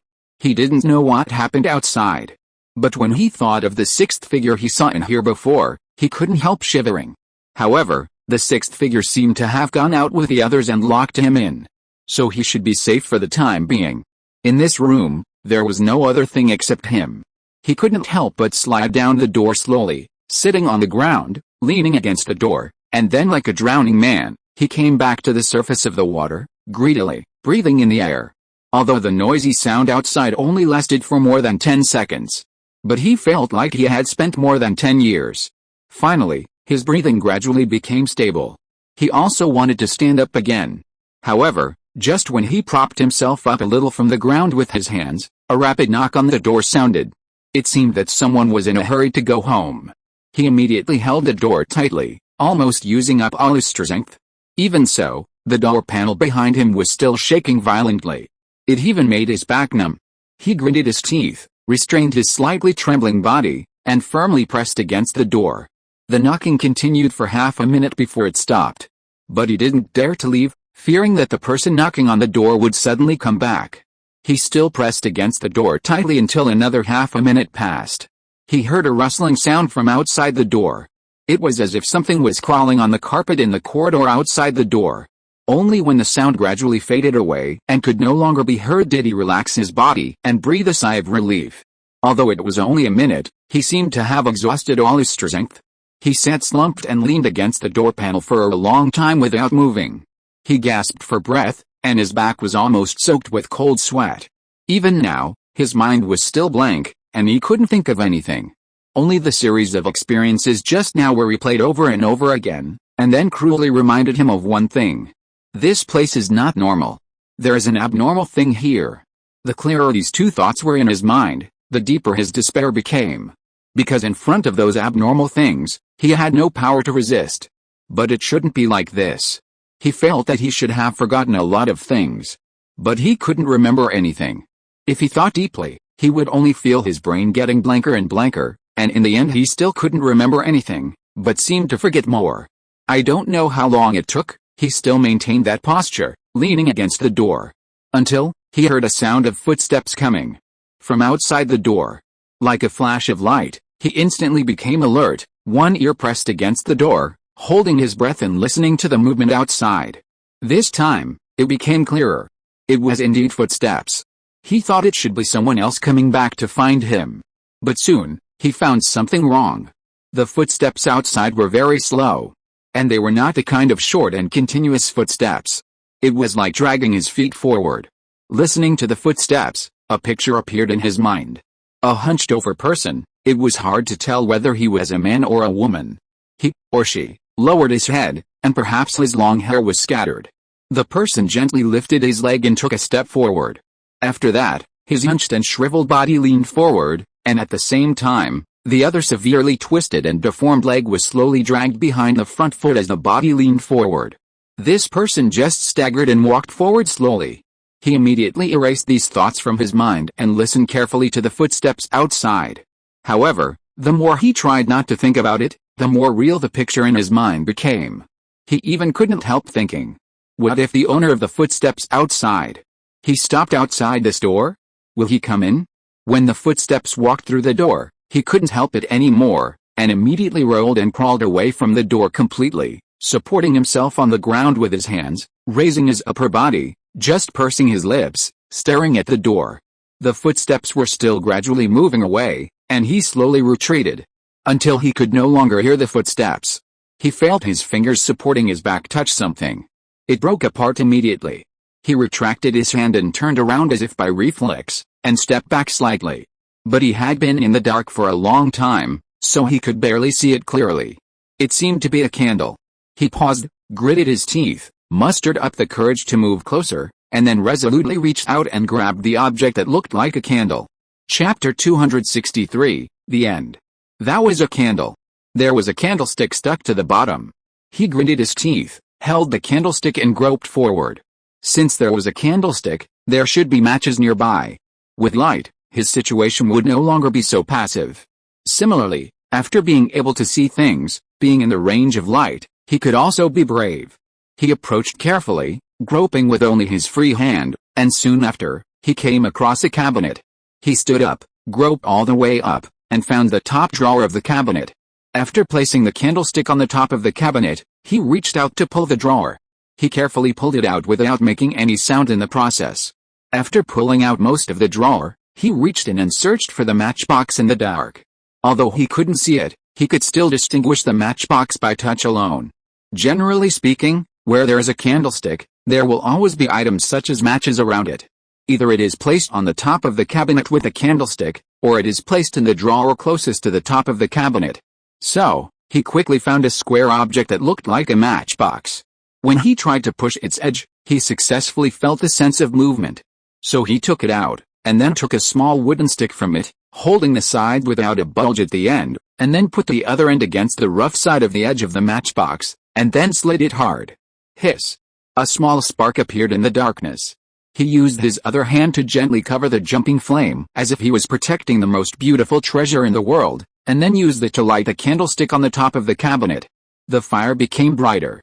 He blew out the flame on the match, then carefully put the matchbox into his pocket, and then reached out to hold the candlestick. He carefully held the candlestick, and then turned around carefully, looking behind him very uneasily. He saw a room slightly illuminated by the candlelight. This seemed to be a bedroom, because he saw a broken bed not far away. Opposite the bed, there was a relatively intact dressing table, but the mirror on it had been shattered. To the side, there was a tightly closed door. Maybe it was the bathroom or something. He continued to look around. Perhaps because of the light, he finally felt more at ease, so he dared to walk around in the room. Therefore, he also found that the floor of the room was very messy. Waste paper balls, torn pieces of paper, and broken wood. With the help of candlelight, he carefully avoided these debris that would make noises and might attract those things outside, and then walked towards the place that seemed to be a window in the room. It was next to the bed. It was blocked by thick bed curtains. He walked slowly. Then he passed the tightly closed door. Squeak! When he walked past the door, a tooth-grinding sound rang out. His body suddenly froze. He turned his head back mechanically, pausing and pausing.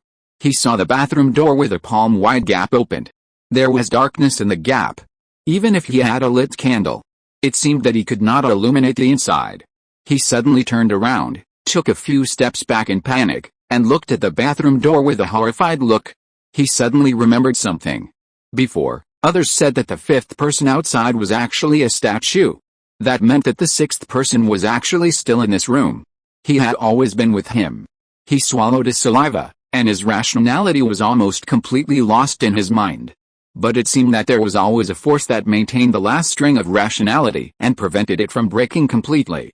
He looked at the candle in his hand that was burning steadily, hesitated for a long time, and then slowly walked towards the bathroom door.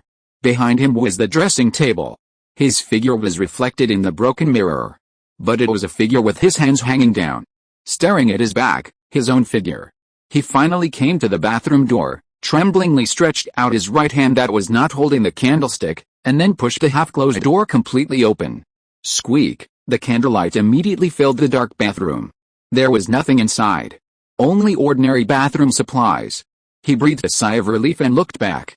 Everything was normal. So he walked into the bathroom. A big mirror. A bathtub covered by a shower curtain. And other shelves and cabinets for storing things. He walked all the way to the depths of the bathroom. After looking around for a while, his eyes fell on the big mirror next to him. Strangely enough, the rest of the bathroom was covered with a thin layer of dust, but this huge mirror was not only spotless, but also as bright as new. His figure was reflected in it very clearly. Then, his body turned around. Then he held the candle and leaned closer to the mirror. At this moment, the bathroom door suddenly closed with a bang. Then, the candle flame jumped violently for a few times, and then quietly went out. The bathroom suddenly fell into darkness.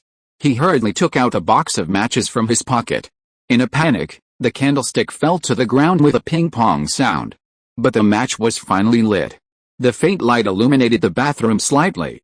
But more places were still in the blur between light and darkness. He immediately squatted down to pick up the candlestick.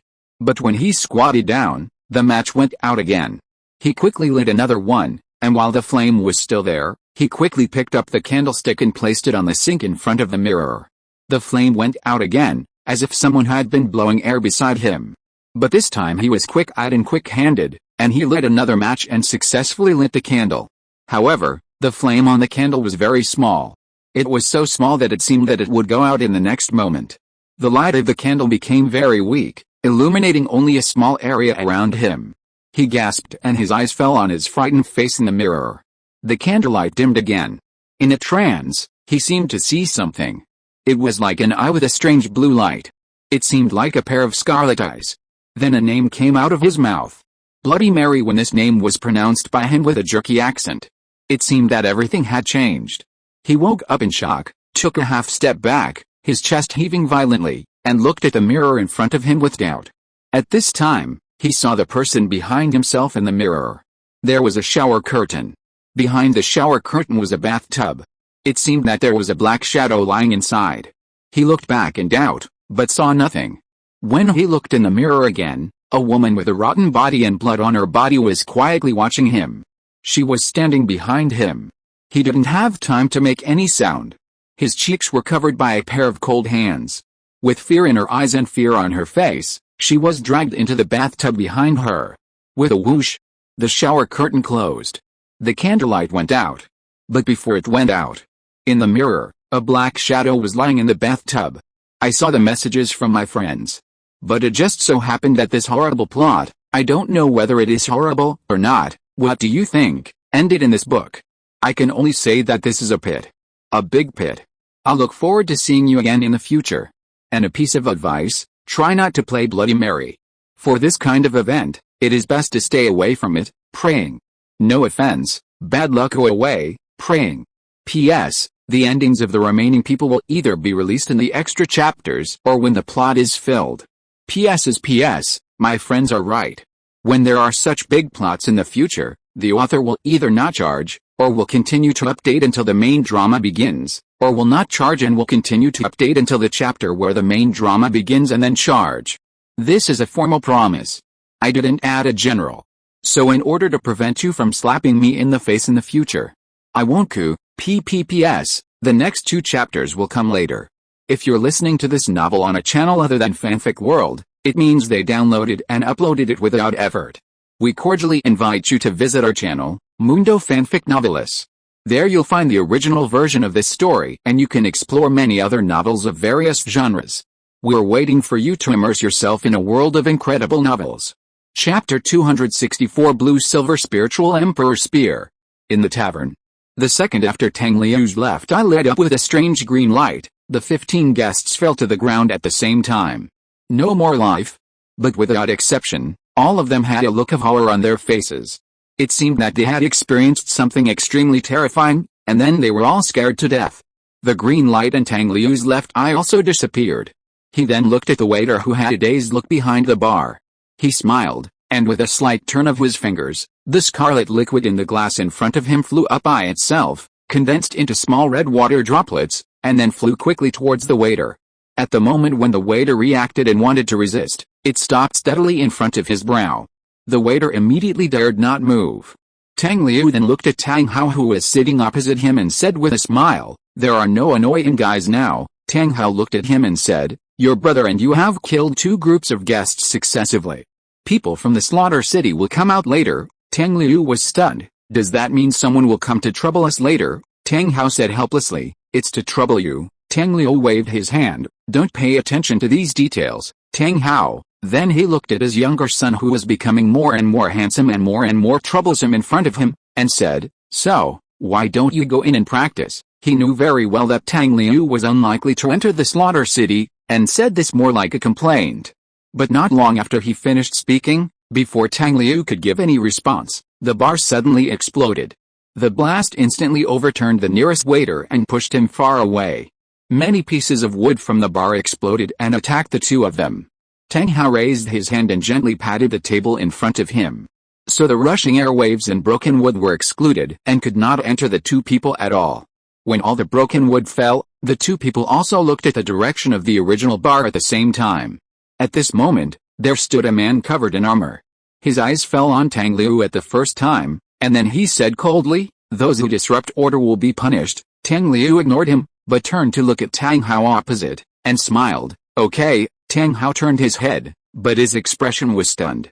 He said uncertainly, "Ah, Tang Liu," I said, "I'll go in and practice by the way." Tang Hao was stunned for a moment. "I'm just talking casually." Tang Liu smiled and shook his head. "Actually, I just went in to find someone." At this time, the man in armor frowned, and then said in a deep voice, "Surrender, or do I kill you with my own hands?" As soon as the voice fell, 8 soul rings, 2 yellow, 2 purple, and 4 black, rose from the bottom of his feet. At the same time, a spear also appeared in his hand. He then used the butt of the spear to knock heavily on the ground, making a dull sound. But at this moment, Tang Liu stood up from his seat. As he stood up, circles of soul rings gradually rose from the bottom of his feet. The first one that rose was black as ink. Tang Hao and the armored man's pupils shrank at the same time. When Tang Liu turned to face the armored man, all his soul rings were revealed in the air. Black, black, black, black, blue, gold, red. Although there were only 6 soul rings. But 6 soul rings were enough to shock people. Although the armored man was a soul Douluo, he was stunned when he saw the red soul ring on Tang Liu, and he was completely stunned. As for Tang Hao himself, his eyes fell on the blue-gold soul ring, ranked 5th on Tang Liu's body at the first time. He had only seen that color on one person before. His wife? Yin. As if sensing his father's complicated mood, Tang Liu turned his head to look at him, and the smile on his face had a bit of comfort. Finally, he said, "Wait for me to come out," but he paused again and changed his words, "Wait for us to come out." As soon as the voice fell, the circle of blue-gold soul rings lit up. The illusory spear appeared in his right hand, and he held it tightly. Then, he strode towards the armored man. The armored man came back to his senses, gritted his teeth, raised his spear and stabbed Tang Liu, who was coming towards him. Tang Liu also made the same action at this time, stabbing the blue-silver spirit emperor spear in his hand. The tip of the blue-silver spirit emperor spear collided with the tip of the armored man's spear. Then, as easy as piercing a piece of paper, the tip of the blue-silver spirit emperor spear pierced the tip of the armored man's spear from the center, and then it was unstoppable, and it directly pierced the armored man's spear into several petals. After falling to the ground, it turned into light and dissipated. The martial spirit was broken, and the armored man was immediately severely injured. He spurted out a large mouthful of blood and his body was shaky. But the next moment, Tang Liu's blue-silver spirit emperor spear came in front of him, and the tip of the spear easily pierced his armor, as if it was nothing. It easily pierced into his chest, pierced his heart, and finally emerged from the armor on his back. From beginning to end, Tang Liu did not feel any resistance. Just gently pushed. It took a person's life. He opened his palm, and the blue-silver spirit emperor spear turned into light and dissipated. The body of the armored man also fell to the ground. Tang Liu turned around and looked at Tang Hao for the last time, smiled, and then disappeared in a blue light. Tang Hao was stunned, then immediately stood up and left the already messy tavern. The city of slaughter is a place full of all evil thoughts, because it is affected by two evil gods at the same time. Shura God, and Rakshasa God. At the same time, this place is also covered by the rules set by the gods. Here, all soul skills will be suppressed and can no longer be used. The only way to get out of here is through the Hell Road. After successfully passing through the Hell Road, not only can you get the title of God of Killing and freely enter and exit the Killing City, you can also obtain a domain type ability. The Killing God Domain. In the Killing God Domain, the momentum of the domain owner will be greatly improved, while the momentum of other people targeted by the domain will be greatly reduced. However, the Hell Road is not something that everyone can challenge. At least, Tang San, who entered here, and of course, Hulina, are still working hard for this goal.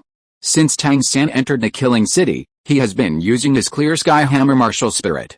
Because his Clear Sky Hammer does not have an additional soul ring, he is not at a disadvantage in this world where soul skills are banned. Chapter 265 Tang Chen. On the contrary, because of the power of the Clear Sky Hammer, the great success of the Chaos Cloak Hammer technique, the 8 Spider Lance, and the Blue-Silver Domain, he still had a great advantage. So, when he shined in the competition in the Slaughter City, he became the focus of everyone's attention with the Clear Sky Hammer. Including one person. The current owner of the Slaughter City. The King of Slaughter. Tang Chen. When Tang San's ears and eyes came to the side of the King of Slaughter, Tang Liu, who had been waiting for the opportunity to meet his great-grandfather, also followed. It must be said that what the gods of this world can do in a world like Douluo Star, which is one level lower, is indeed incredible. Being in the Slaughter City, Tang Liu's perception of the blue mark has become much weaker. Unless he confirms it personally after teleporting, he can't accurately locate the location of a blue mark. So he has been hiding beside Tang San and chose to wait and see. Of course, he could actually take the initiative to find the place where the King of Slaughter was, but he chose to stay by Tang San's side and wait for him, because he still had the thought of being able to treat Tang San's injuries in time after each game. So, he stayed in the Slaughter City for nearly 2 years, and finally found an opportunity when Tang San was about to enter the Hell Road. When he arrived at the destination, he did not say a word, and first wiped himself out of his existence to ensure that Tang Chen would never find him. After all, his great-grandfather was a person who could not be described with a simple word Diao. That was very Diao. Not only was he a peerless Douluo of the 99th level, he had almost completed all the Shura God tests. Although Tang Chen was now possessed by the Dark Gold Bat King, even Tang Hao was still very afraid. But Tang Liu did not underestimate his great-grandfather at all. Because this was a real wolf flame. Not only was he a superior person, but he was also a superior person who was 5 points more ruthless than the most ruthless superior person. I just want to ask if you are afraid. Therefore, relying on the void erasure, Tang Liu approached Tang Chen unnoticed, and then left a Hyaolin mark in his body. As long as he was marked, he could do whatever he wanted to the marked object. Kill the Dark Golden Bat King in Tang Chen's body? It was just a thought, plus a huge amount of soul power. Tang Liu, who had Hyaolin Recovery and Hyaolin Infinity, said that he could afford it. What? You said that soul skills cannot be used in the Killing City. Don't ask, the answer is that Hyaolin's magic is awesome. So Tang Chen, who had originally had a face full of viciousness, gloom, evil, and cunning, turned into a face full of confusion in the sudden burst of blue light. Tang Chen, who am I? Where am I? What am I doing? Then soon, he recalled everything, staring at the void in front of him with a distant gaze, and remained silent for a long time. Although Tang Liu had long lifted the void erasure, he still maintained the state of void anonymity. Seeing Tang Chen's current state, he felt that now was not a good time to show up. If he accidentally scares his grandfather, he might be greeted by a huge hammer. Tang Liu looked at Tang Chen, who was in a daze above, and couldn't help scratching his head. So what should he do at this time? What should he say? I don't know what to do. It feels like the generation gap is too big, and there is no way to communicate at all. But in the end, Tang Liu gritted his teeth and thought of a compromise. Then, He took a deep breath, and then lifted the void spirit anonymity on his body. At the same time, the black clear sky hammer appeared in his right hand. He then bowed to Tang Chen and said, "Great-grandfather," but this bow was directly brought to the ground by the overweight clear sky hammer. He fell to the ground. "Tang Chen, who is this idiot? He seems to be holding the clear sky hammer of my clear sky sect, right? My god, he can't even lift the clear sky hammer? No way? Has the clear sky sect fallen to the point where the disciples of the sect can't lift the clear sky hammer?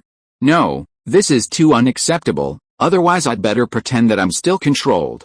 If the Haoshan sect really became a sect where even its disciples couldn't lift the Haoshan hammer, they wouldn't want to admit that they were actually members of the Haoshan sect. Who knows how long Tang Chen complained in his heart when Tang Liu fell to the ground with the Haoshan hammer. Tang Chen looked at Tang Liu lying on the ground with a complicated look, and then saw him let go of the Haoshan hammer in his hand, and then he got up from the ground, wiped the dust off his face as if nothing had happened, tidied up his messy hair, and patted the dust on his clothes. So Tang Chen's look at Tang Liu became more complicated. Then, he suddenly remembered that the disciple of the Haoshan sect who fell to the ground just now seemed to call him great-grandfather.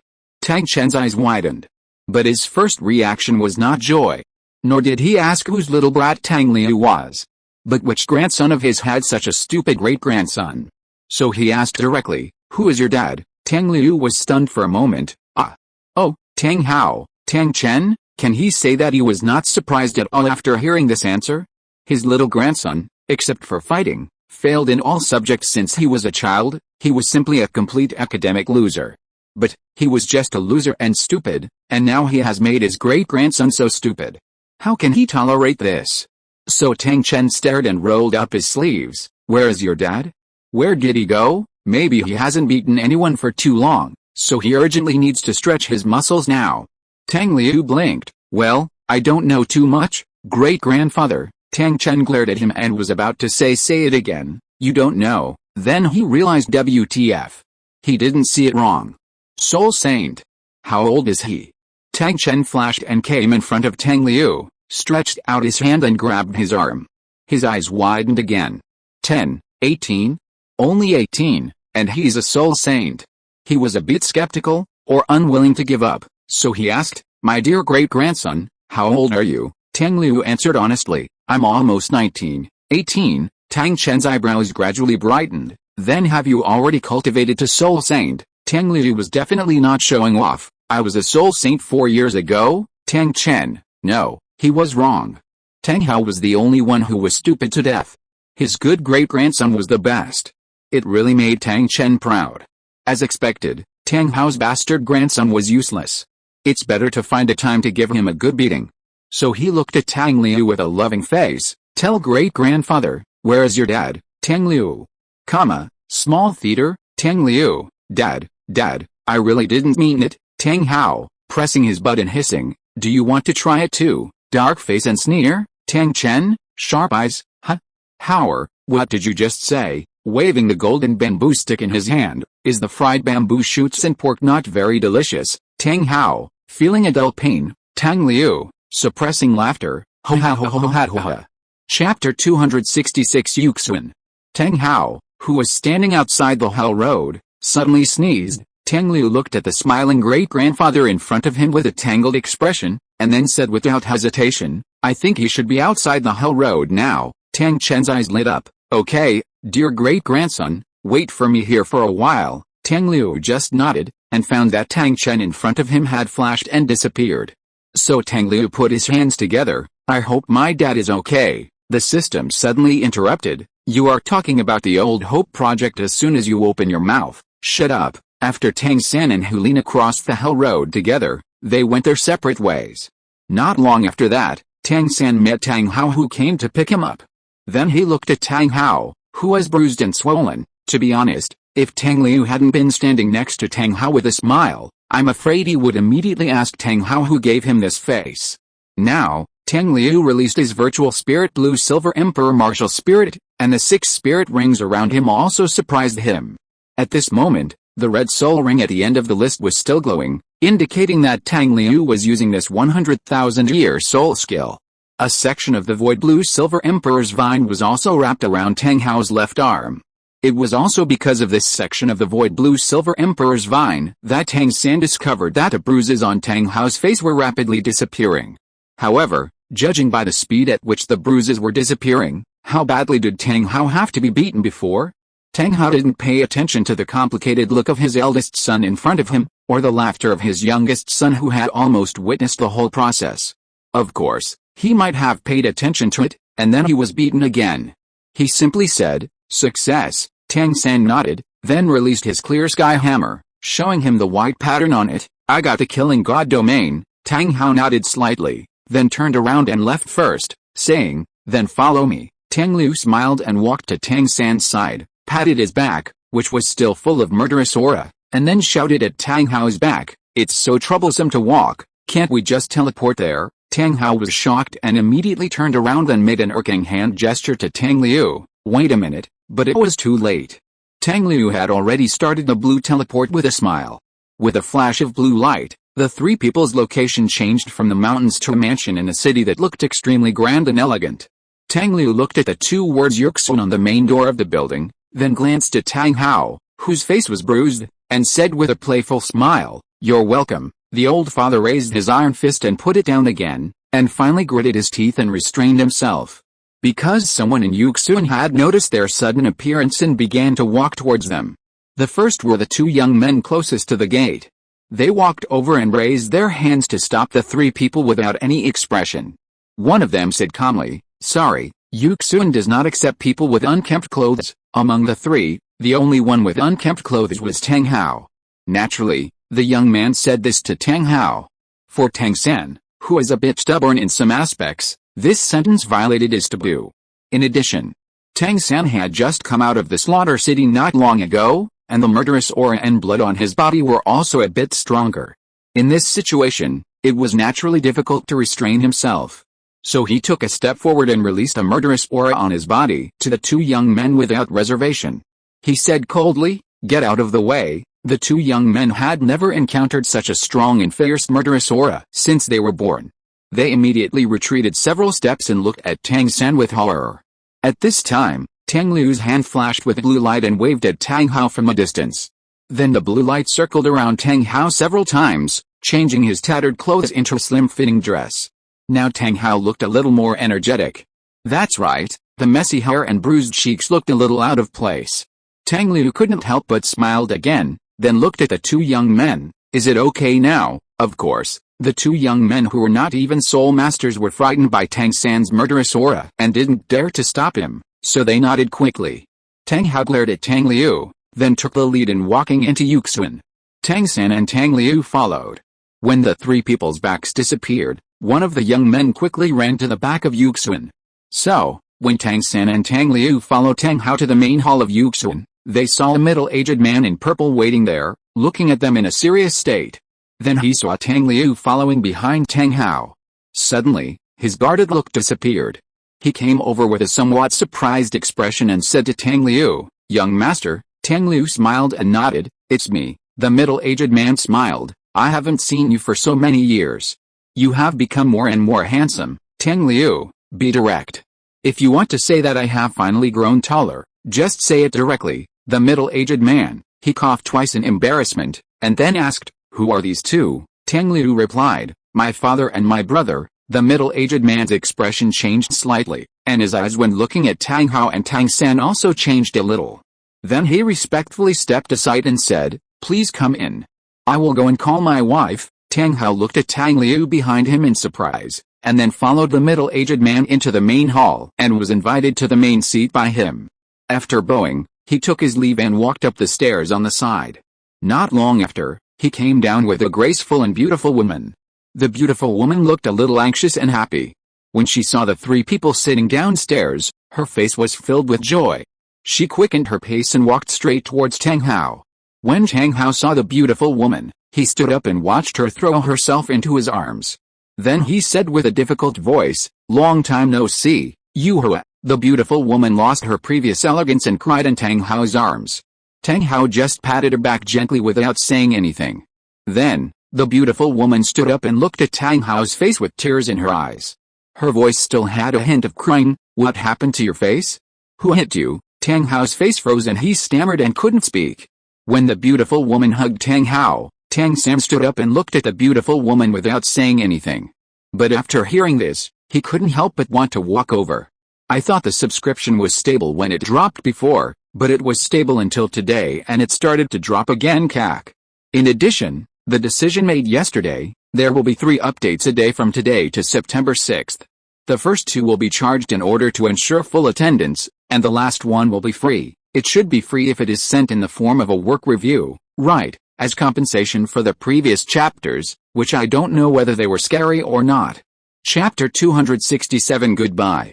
But Tang Liu stopped him in time, then smiled and went up to the beautiful woman, saying, "And he won't tell you such an embarrassing thing, so I'll tell you." The beautiful woman looked at him, smiled again, walked to Tang Liu, took his hand, and said, "Okay, then you can tell me quietly later." Then she looked Tang Liu up and down again, and said approvingly, "Not bad, I haven't seen you for so many years, and you have grown taller than me." Then she glared at Tang Hao. "It must be that your father didn't raise you well before." Tang Liu agreed with her, looking at Tang Hao with a little pride. "That's right, it's all his fault that I was so short before." Tang Hao's face was bruised and he didn't want to talk. When Tang San heard Tang Liu address the beautiful woman, his expression became blank. Then the beautiful woman also walked to Tang San, hugged him, looked at him and said with a smile, "You are Brother Hao's eldest son Tang San, right? I am your aunt. My name is Tang Yuhua." Tang San's mind was blank as he looked at Tang Yuhua's face, and subconsciously called out, "And." The smile on Tang Yuhua's face became more intense, and she patted Tang San's shoulder. At this time, Tang Hao also quietly walked to Tang Liu, who had jumped to more than 1.8 meters tall, and threatened him in a low voice, "If you dare to tell your aunt about your great-grandfather beating me, I will show you how I will deal with you." Tang Liu was fearless, instant summoning of great-grandfather technique. "Are you afraid, Dad?" Tang Hao, fuck. After being depressed for 3 seconds, he asked, "When did you know about this place?" Tang Liu smiled and said, "When we came to Xiandao City for the competition." "Isn't my aunt Yuxun also in Xiandao City?" Tang Hao continued to ask. "Then how did you get to know your aunt? In other words, how do you know Yuhua is your aunt?" "I just know it." Tang Liu smiled mysteriously and gave an answer that was not an answer. "Tang Hao, he thinks you must have been this kid's enemy in his previous life, right?" At this time, Tang Yuhua and Tang San had finished their greetings, so Tang Hao stepped forward and said something to Tang Yuhua. Tang Yuhua nodded and said, "Don't worry, Zio-san and Zio-li will stay with me for a year. I will take good care of them." At the end, she couldn't help but add, "Anyway, I will definitely take better care of them than you, Tang Hao." So Tang Hao turned and left, but before leaving, he told Tang San to take Tang Liu to the waterfall where he practiced a clear sky hammer before to find him 1 year later. Then Tang Liu looked at his receding figure, and his right hand unconsciously rested on his lower abdomen. There is an acupuncture point there. It is called Danshan. Tang San and Tang Liu stayed in Yuxun. Yuxun is a place for teaching etiquette. During the time they were here, Tang Yuhu personally taught them etiquette, musical instruments, etc. Tang San used these to wash away the lead and the murderous aura on his body. Tang Liu was just learning for fun, but with a little interest. He learned everything Tang Yuhu taught in a very short time, much faster than Tang San. Just like he learned the chaotic cloak hammer method after watching it once. However, a good place to learn etiquette became a place where many people in Yuxun were forced to become Dahu after Tang Liu couldn't help playing a song from his previous life one day. Tang Yuhu chased Tang Liu and hid him while shaking her legs. "You little rascal, I told you many times not to play your songs in class. You just don't want to listen, right?" Tang Liu ran while holding his head to avoid the bamboo slips that Tang Yuhu hid on his head, then turned around and looked at Tang Yuhu innocently. "And, do you want to hear my excuses?" Tang Yuhu laughed angrily. "Tell me, how many times have you made excuses? But you just won't change?" Tang Liu held his head. "Well, I can't help it when I touch that instrument, and, you have to understand me, understand you? My Yuxun is almost becoming what? What did you tell me? How is the word?" Tang Liu tentatively stretched out his head. "Disco, yes, it's a disco." "Don't interrupt." Tang Liu was hid and retracted his head again and shut up obediently. Tang Yuhu put her hands on her hips, very proud. "Just because you can't control yourself and insist on playing your songs, my Yuxun is almost turning into the disco you mentioned." When the sound of your songs sounded, it didn't take long for those people I taught to forget the etiquette I taught them. Do you think I am angry? Tang Liu carefully stretched out his head again. Aren't you dancing happily too? Tang Yuhu's beautiful eyes widened, and she knocked on it with another bamboo slip. You dare to talk back? Tang Liu shrank back and was very well behaved. Auntie, I was wrong. There won't be a next time. Tang Yuhu, then will you dare to do it next time? Tang Liu, next time you dare, huh? No. Tang Yuhu looked at his look and rolled her eyes. If I believe you, there will be a ghost. Then she said, you can play it, but you must not do it during class. Tang Liu laughed and said, I will listen to you, Auntie. A year is not long, but not short. In short, it passed quickly. This day was the day for Tang San to take an exam. Of course, it was called an exam, but in fact it was just Tang Yuhu's test of Tang San's learning achievements in this year. Tang Yuhu's test of Tang San was also very simple, that is, to play a song in front of the guests received by Yuxuan.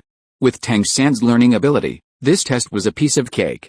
However, among these guests, there was one person. The crown prince of the Xiandao Empire, Zhu King. His eyes had always been on Tang San, who was playing on the stage. Of course, he did not recognize that the handsome young man on the stage was actually Tang San. He just thought that this young man was very extraordinary and wanted to see if he could use him. But when he looked at the young man's face, he always felt that he was familiar, and for a moment he could not remember where he had seen him before. Until another handsome young man came to his side. Looking at the other person's face that almost transcended gender, Zhu King could not help but be stunned for a moment, and then blurted out, Tang Liu. Yes, although he had not seen him for 5 years, the other person had grown a lot taller and his appearance was no longer as immature as before. But he recognized him at a glance. Once he recognized him, his memory of the young man performing on the stage also emerged. That was the first time she and Tang Liu met. The blue-haired young man she saw in the illusion was exactly the same as the young man performing on the stage at this time. Tang San. Chapter 268, Exiled Immortal Jade Bones. Jin Ringsu looked at Tang Liu beside her, then glanced at Tang San, who was performing on the stage. They looked 40% similar, and she couldn't help but sigh. How did he change so much? Tang Liu smiled slightly and didn't answer her question. Long time no see. Jin Ringsu looked him up and down. You've changed a lot too. Tang Liu lowered his eyes and chuckled. If you want to talk about my height, just say it. Now he is taller than Jin Ringsu, and he is very confident. Jin Ringsu smiled, imitating his style. All was jumping around in conversation. 5 years ago, if I hadn't stopped you, you would have been hunted down to death by the Spirit Hall. Tang Liu, I heard that the Pope's palace has canonized Hulina as a saint, the first successor to the Pope. As the saint of the Douluo Palace, don't you have any feelings about this? A few years ago, I got a message saying that you went to the Xingluo Empire. So, did you go to Haoshan City to take a look? How is it over there? Is the old side of the Haoshan sect still there? I heard that the Spirit Hall is going to make some big move recently, and it has been approved by the Elders Hall. I wonder if you have any intention in this. In the past 3 years, I always felt that someone was watching me. Although I can't find them, I don't know who they are, let alone why they are here. But when I saw you here today, I felt that it must be related to you. So, it was someone you sent, right? If my information is correct, your Spirit Hall should be gathering most of its people to the starred out Great Forest next, right? Let me guess, does His Holiness the Pope want to add a few more 100,000-year spirit rings to his second spirit? Oh, yes. You took my carriage away without a word a few years ago. The note is still with me. Tang Liu looked at her and smiled slightly. Then next, are you going to take action against the Xiandao Emperor? Then, it will be the 7 Treasures Glazed Tile sect, right? Jin Ringsu's expression changed slightly, but she still restrained herself in time. She smiled and said, it's been a long time. Seeing this, Tang Liu smiled, shook his head gently, and then said, goodbye. He waved his hand gently, turned and left. I won't tell these things to Emperor Zhu Yi and the 7 Treasures Glazed Tile sect. Just consider it as repaying your kindness in saving Shrek Academy 5 years ago. However, whether your plan can succeed depends on you. Jin Ringsu gritted her teeth and watched his gradually receding back. She wanted to rush over and give him a sword, but the frustration in her heart did not allow her to do so. Because in the previous confrontation, she was defeated again. In terms of information and intelligence, she was still behind. When Tang Liu's back completely disappeared from her sight, her expression returned to normal and turned back into Zhu King. He waved his hand, and a person came over not far away. He ordered, "Send the message back. There may be an undercover in our ranks. Let them investigate it strictly." The man replied respectfully, "Yes," then he turned and left. Zhu King kept looking at the place where Tang Liu left for a long time before he walked away. After saying goodbye to Tang Hao, Tang Liu took Tang San to teleport to Tang Hao. However, when they came here, they did not see Tang Hao's figure at the first time. Of course, this was also intentional by Tang Liu. Because he knew what Tang Hao should look like now, and did not want to irritate Tang San, so he chose to teleport to the vicinity of Tang Hao. After walking a short distance, they saw the huge waterfall and the man standing alone in front of the waterfall. The man who now only had one arm and one leg. Tang San's expression changed instantly. Even though he had been mentally prepared, Tang Liu's expression could not help but dim. Even though he had caused many interferences before, Tang Hao finally made such a choice. Perhaps, this is just like Shrek defeating the Spirit Hall, it is an inevitable event. If Tang Liu had not known in advance that this was Tang Hao's own choice, his performance would probably be exactly the same as Tang San next to him now. Hearing the movement behind him, Tang Hao also turned around. After seeing his two grown-up sons standing side by side, he could not help but be slightly stunned, and then he showed a smile that he rarely had before. He said, "You are here." Tang San's eyes showed some bloodshot. "Dad, who made you look like this?" Tang Hao smiled with relief. "No one else, everything is just my own choice." He then turned around and looked at the waterfall, his eyes full of tenderness. Then he turned around, facing Tang San and Tang Liu, and smiled, "You two come with me." But just after he finished speaking, he saw Tang Liu's figure suddenly flash in front of him. Before he could react, Tang Liu slapped his chest with a palm. Tang Hao was instantly slapped backwards by Tang Liu's palm, and then floated above the pool. Then, 7 circles of blue-black soul rings slowly rose from the bottom of his feet. After the last 2 lit up together, the blue halo with black runes appeared again. He quickly formed several seals with his hands, and several runes flew out from behind him and then surrounded Tang Hao. After finishing, he slowly put down his hands, looked at Tang Hao in the air with complicated eyes, and whispered softly, "Fortunately, I was prepared." He raised his right hand, an array of light gradually condensed above the palm of his right hand, and finally formed a small piece of white jade-like bone. A complete spine. That is, in the world of Douluo continent soul masters, the most important torso bone for soul masters. The broken jade bone of the exiled immortal that Tang Liu got from Xinian. There is a soul skill on it. Or in other words, there is a divine skill. That is, resurrection from the dead. When Tang Liu first obtained this jade bone of the exiled immortal, it was still in a broken and damaged state. But in the finals of the elite competition of the All-Continental Advanced Soul Master Academy, when he fought against the Spirit Hall, it had been nourished by his soul power and completely repaired. And he has kept it all the time, just for this moment. He raised his hand and gently sent the small but extremely complete jade bone of the exiled immortal slowly flying towards Tang Hao in the air. But when the jade bone of the exiled immortal stopped in front of Tang Hao, he frowned. Because Tang Hao already had all 6 soul bones, that is to say, he had already fused the torso bone. And in order to fuse this jade bone of the exiled immortal with Tang Hao, it is necessary to remove the torso bone that has already been fused in Tang Hao's body first. This is no different from killing someone. But Tang Liu is not without a backup plan. He turned his head to look at Tang San behind him. And then opened his arms. "Brother." Chapter 269 Nirvana. Tang San was stunned for a moment, then understood, and strode towards Tang Liu, also opening his arms. Then, the two brothers just hugged each other. Before, when Tang San's blue-silver emperor bloodline had not yet awakened, their martial soul fusion degree had already reached 100%. And now, after Tang San's blue-silver emperor bloodline was fully awakened, the degree of fusion of the two martial souls has been unimaginably sublimated. In fact, their first martial soul fusion skill was originally just to make the blue-silver emperor complete.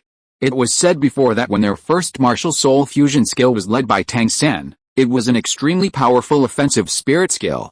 However, if it became Tang Liu's lead, then this martial soul fusion skill would become a comprehensive treatment. Before this, they had not tried the healing effect of the first martial soul fusion skill. But Tang Liu estimated that the healing effect of this martial soul fusion skill would definitely not be weak. This was even more true after he obtained his 6th spirit ring. As the blue gold light flashed within a 10-meter diameter range around the two people, and soon after, the two were completely covered by the blue gold light, until their figures completely disappeared in the rich light. A huge blue-silver emperor appeared where the two figures disappeared. Then, a blue light spread outward in a ring from the root of the huge blue-silver emperor. When the blue light spread to Tang Hao, a blue gold light column suddenly rose from the bottom of his feet, covering his entire body. At the same time, Tang Hao's body also suddenly trembled, and a unique soul power light lingered on his torso, and then slowly condensed behind him into a small piece of spine. At first, the soul bone still appeared illusory. But soon, it gradually became solid. When the soul bone was fully formed, the exiled jade bone quietly floating in front of Tang Hao also suddenly turned into a stream of light and slowly merged into Tang Hao's body. As the exiled jade bone gradually merged, the blue gold light around Tang Hao gradually became stronger, until he was completely covered. However, although the blue gold light was dazzling, it still could not cover the bright white light in it. About half an hour later, the white light in the blue gold light gradually weakened until it disappeared completely. It was at this time that the blue gold light gradually disappeared, and then the huge blue-silver emperor turned into thousands of lights and turned into the figures of Tang San and Tang Liu again. They all looked at the position where Tang Hao was in the air at the first time. There was still a blue rune surrounding it at this moment, and in the center of the rune was a completely white figure. Then, as if fading, the white on the figure gradually disappeared, revealing the figure of Tang Hao behind the white. When the white completely faded, Tang San and Tang Liu below were both a little surprised. Because at this moment, Tang Hao looked very young. At most, he looked like he was only 31 or 32 years old. At the same time, his appearance no longer had a decadent look of the past, and there was only a kind of high-spirited look. After seeing Tang Hao in this state, Tang Liu was slightly relieved. This meant that he succeeded. The jade bone of the exiled immortal successfully merged with Tang Hao. Of course, this also meant that Tang Hao had died once. Originally. Whether it was the process of removing the torso bone that Tang Hao originally had or the process of fusing the jade bone of the exiled immortal, it was very painful. But under the first martial soul fusion technique of Tang San and Tang Liu, the pain was reduced to a level that Tang Hao could easily endure. Of course, the 100,000-year 6th soul skill that Tang Liu had added to Tang Hao before also contributed greatly. The 100,000-year 6th soul ring obtained through borrowing a ring has only one soul skill, and it does not have to come with two soul skills like an ordinary 100,000-year soul ring. But apart from this point, the 100,000-year soul ring that Tang Liu borrowed is the same as an ordinary 100,000-year soul ring in other aspects. Of course, the reason why there is only one soul skill is also because Tang Liu only borrowed one soul skill from the 100,000-year Emerald Swan. The only soul skill attached to this 100,000-year soul ring is named Healing of the Void Spirit in the system. Its effect is also very simple, that is, healing. Quickly heal all injuries. But if that's all, it's not enough to significantly reduce the pain when the exiled immortal jade bone merges. No matter how fast you heal, can you kill faster than the exiled immortal jade bone? What really works is the advanced version of the soul spell of the 6th soul ring, Void Spirit, no injury. After using it on a certain target, the target's physical condition will be restored to its former peak within the next day at most. The more soul power Tang Liu outputs during this process, the shorter the recovery time will be. Moreover, during this period, the new injuries suffered by the target will be reset immediately and cannot cause actual damage to the target. It has achieved true invulnerability. It can be said that during the period when this soul skill is effective, even the kind of damage at the heavenly Deo level can no longer affect people. However, this soul skill has a limitation. In the system, this limitation is described as, can only be used when needed. This description is very confusing. Because this when needed is not determined by Tang Liu. It is determined by some other thing. In short, unless it is when needed, Tang Liu cannot actively trigger this soul skill. And using it at this time is just an attempt by Tang Liu with a flash of inspiration. He doesn't know whether it is when needed now, which contains the element of gambling. Of course, even if it fails to be used successfully, Tang Liu still has other backup methods. But it just so happens that he used this soul skill. So Tang Hao no longer needs to be affected by the stripping of soul bones and the fusion of exiled jade bones. Because the damage of stripping soul bones and fusion of exiled jade bones is reset when it takes effect, which is equivalent to these damages never appearing. However, it will still hurt when it hurts. But since it has been a complete success, there is no need to think so much. Not long after, Tang Hao, who was quietly floating in the air, slowly opened his eyes. At the first moment, he felt that his body was unprecedentedly relaxed and very powerful, as if he had returned to his peak moment. So a look of surprise flashed in his eyes. But then, he saw Tang San and Tang Liu below, and then remembered the white torso bone that had merged into his body before. His expression became somewhat relieved, and then he slowly floated down and stood in front of Tang Liu and Tang San. Chapter 270 The Name You Gave Me. He looked at them with complicated eyes, but mainly at Tang Liu. Tang Liu glanced at his intact hands and legs, and then said, "Think it over carefully before doing anything in the future. After all, you have already died once." Tang San chose to stand on the same side with Tang Liu, and said seriously, "Dad, Liu is right.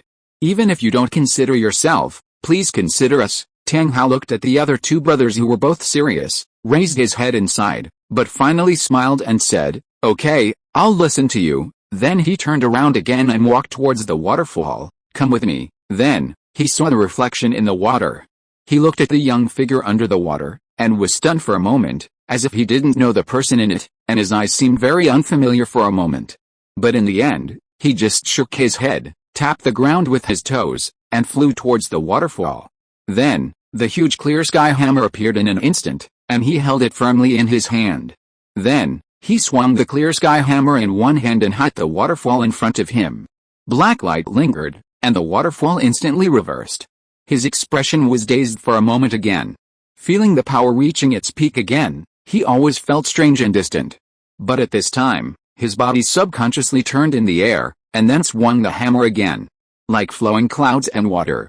The waterfall stopped flowing. The rocks behind were exposed. Tang Hao then pressed a place on it lightly, and then the stone wall slowly opened to both sides, revealing a hidden cave. Tang Hao walked in first. Tang Liu and Tang San teleported behind Tang Hao, and followed his steps to gradually walk deeper into the cave. When they reached the end, Tang Hao's expression had completely softened, and there was a touch of love in his eyes. At the same time, the three people's eyes fell on a small blue silver grass at the end of the cave. That blue silver grass was very special, because it had a thin golden line on it. Tang Hao sat down next to the blue silver grass, and then said to Tang San and Tang Liu behind him, "San, Liu, come here and kneel down." Tang San looked at the blue silver grass with a dull look in his eyes, and all the information was connected in his mind in an instant. While his mind was blank, his body knelt down uncontrollably. Tang Hao looked at the slender blue silver grass in front of him with extremely gentle eyes.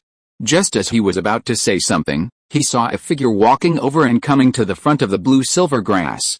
Tang Liu took out a large flower pot that he had prepared long ago, and then used the Hyaolin seal to put the blue silver grass and all this oil under it into the flower pot, making sure that the slender blue silver grass would not be harmed in the slightest. Then, he held the large flower pot by himself and turned around and walked out of the cave. As he walked, he said, "Mom, let's ignore them and go out to bask in the sun." Tang Hao, Tang San, who was about to cry, outside by the pond. Tang Liu was holding the flower pot with a blue silver grass that was lazily stretching its vines in the sun, sitting next to Tang San, looking at Tang Hao, who had a complicated expression on his face.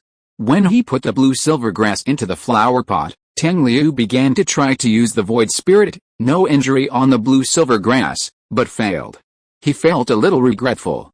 Because if it could succeed, at most one day, Yin would be able to recover the 100,000 years of cultivation, directly retransform, and then recover to his previous appearance. So, in the end, he could only use the void spirit healing on Yin, as well as the stimulating effect of the void spirit blue emperor domain, to speed up Yin's recovery.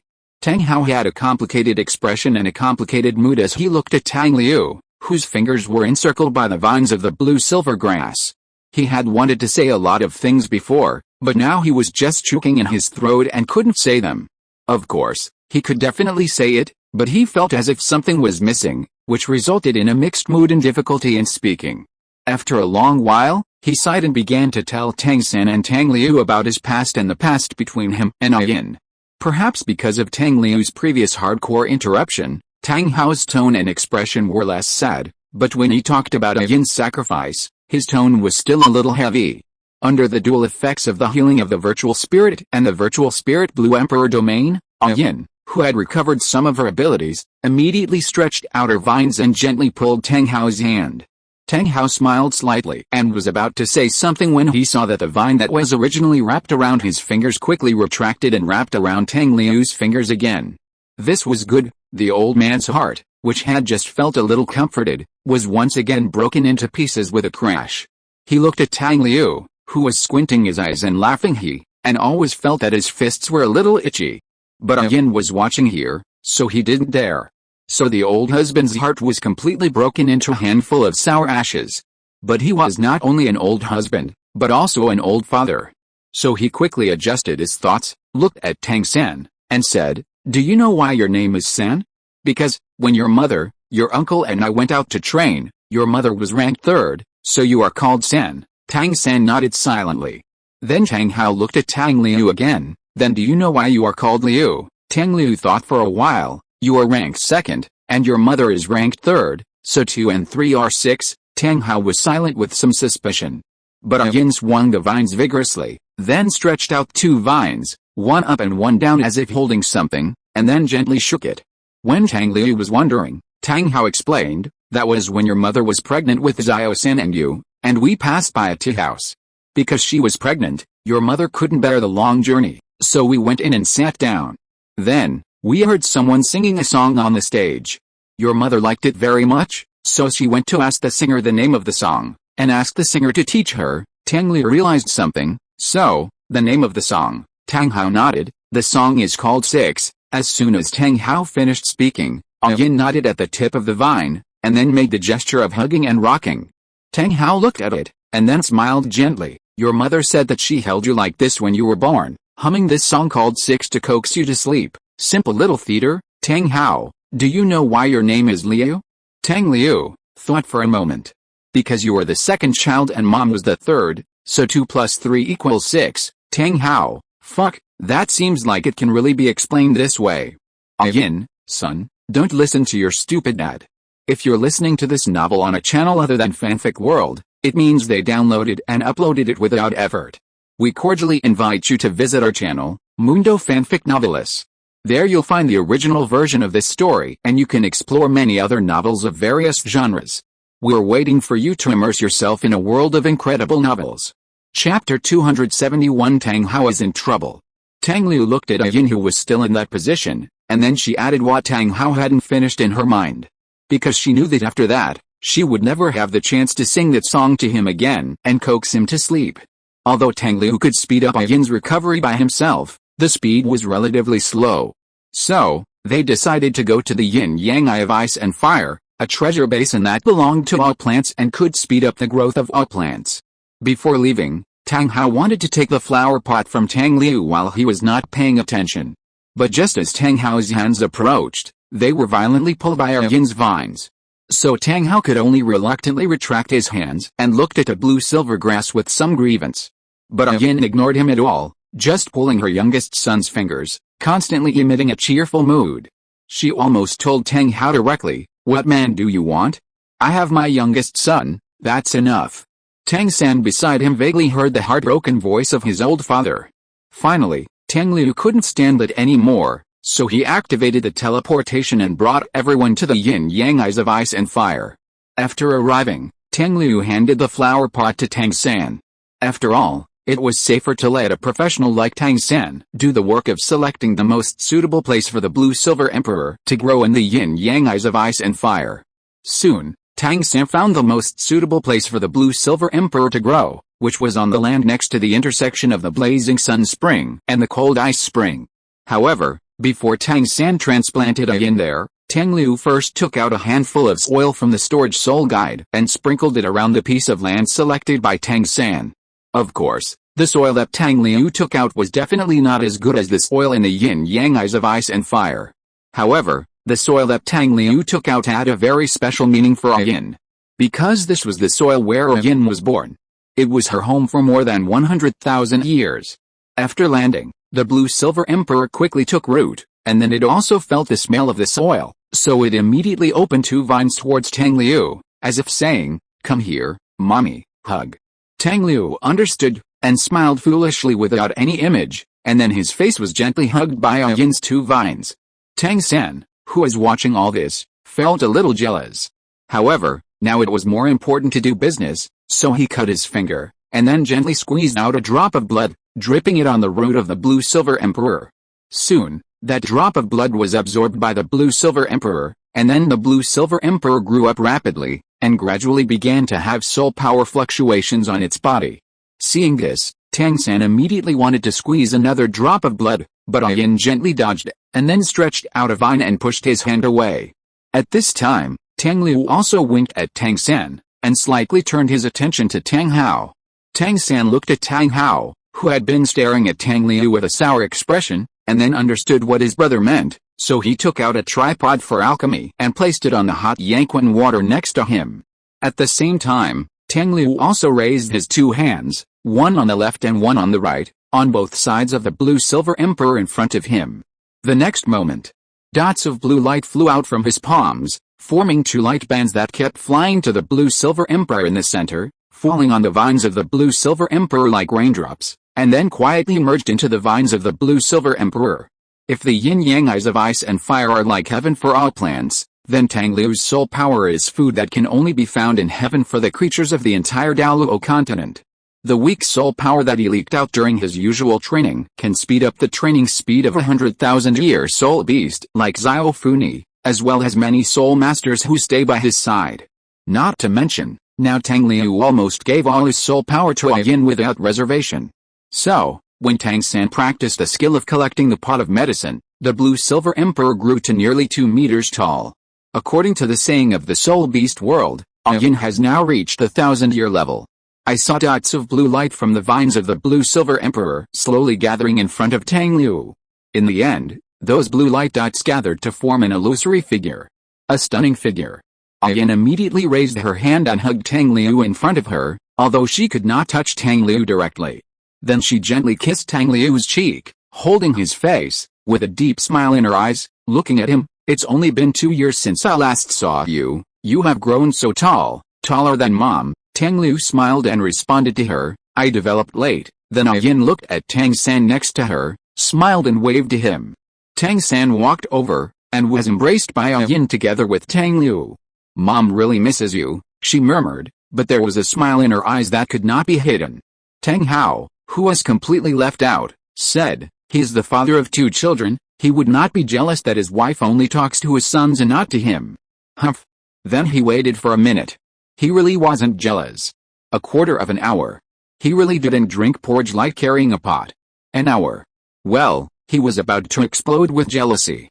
After an hour, looking at the mother and her 2 children who were still chatting happily and completely left him, the poor husband and father, out of the way, Tang Hao finally couldn't help it. He immediately rushed forward, took out an iron box and handed it to Tang San, saying hard, "Open it." Tang San looked at the iron box in front of him in a daze, and then looked at Tang Hao in confusion. Yin immediately looked at him with sharp eyes. "Huh? Bullying my son?" Tang Hao immediately scared. "Open it, Tang Liu." Tang San finally took the iron box and opened it. After that, he saw the 3 soul bones. Tang Hao's tone remained timid. "There are 2 soul bones inherited from our Haoshan sect, and the last one was left to you by your mother. You can discuss among yourselves who to give it to." Yin stopped glaring at Tang Hao and looked at Tang San and Tang Liu gently, waiting for them to make a choice. Tang San hesitated, then handed the iron box to Tang Liu. "Xiao Liu, not as good as you." Before he finished speaking, Tang Liu waved his hand, and the crystal blue right leg bone in the iron box flew to the top of Tang San's right leg, and immediately began the process of merging with him. Then Tang Liu released his own virtual blue-silver emperor. "I have a mother, that's enough." Yin smiled. And the illusory figure turned into a stream of light and merged into the virtual blue-silver emperor. After that, Tang Liu hurriedly ran away.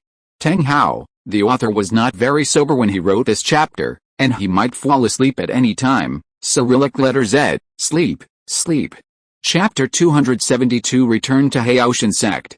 Tang San, Tang Liu and Tang Hao accompanied a yin in the yin-yang eyes of ice and fire for half a month. After that, Tang San and Tang Liu set out for the new side of the Haotian sect. The new side of the Haotian sect was 300 miles outside Xiandao City, and the yin-yang eyes of ice and fire were not far from Xiandao City. So, it didn't take long for Tang San and Tang Liu to reach their destination. A small village. When the people in the village saw them, they surrounded them with a vigilant look.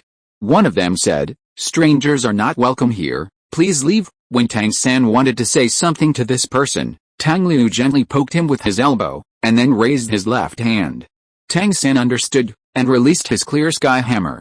He looked at the people around him whose expressions suddenly changed, and then said, "We are not outsiders, we are just going home." So the first person who spoke became a little more serious. "Please follow me." After that, he took Tang San and Tang Liu to a main room in the village to rest for a while, and then went out to ask for instructions. Soon, 3 serious-looking young men walked into the main room where Tang San and Tang Liu were. The 3 did not say much, but just led Tang San and Tang Liu out. After entering the mountains behind the village, the 3 leading the way ran quickly. So, in order to keep up with the 3, Tang San and Tang Liu had to speed up.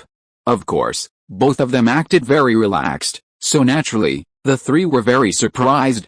Even though the 3 had reached the fastest speed, they were still shocked to find that Tang San and Tang Liu were still following closely behind them.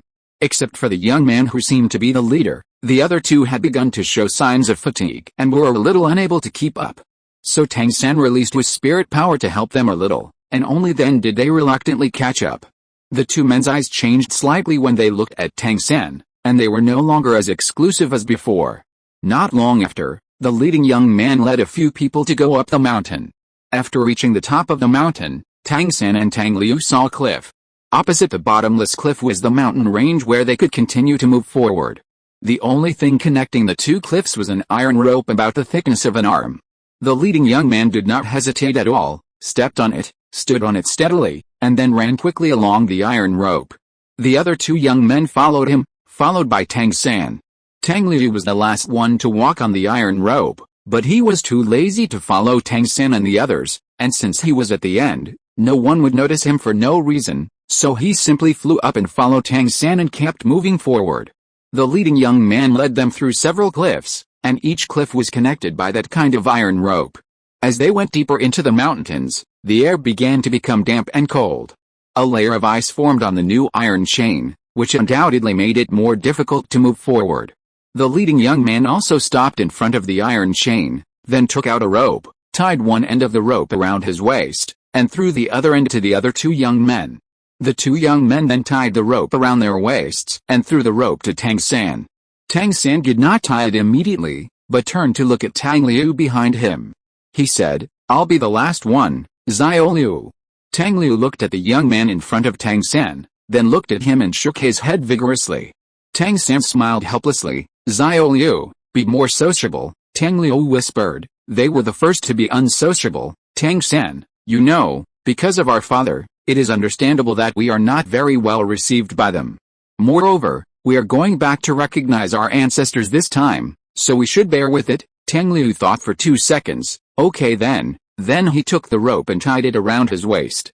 Tang San then tied the last part of the rope to himself. After they were all ready, the leading young man stepped onto the frozen iron chain in front. Unlike the previous rapid passage, this time the leading young man was very slow and cautious.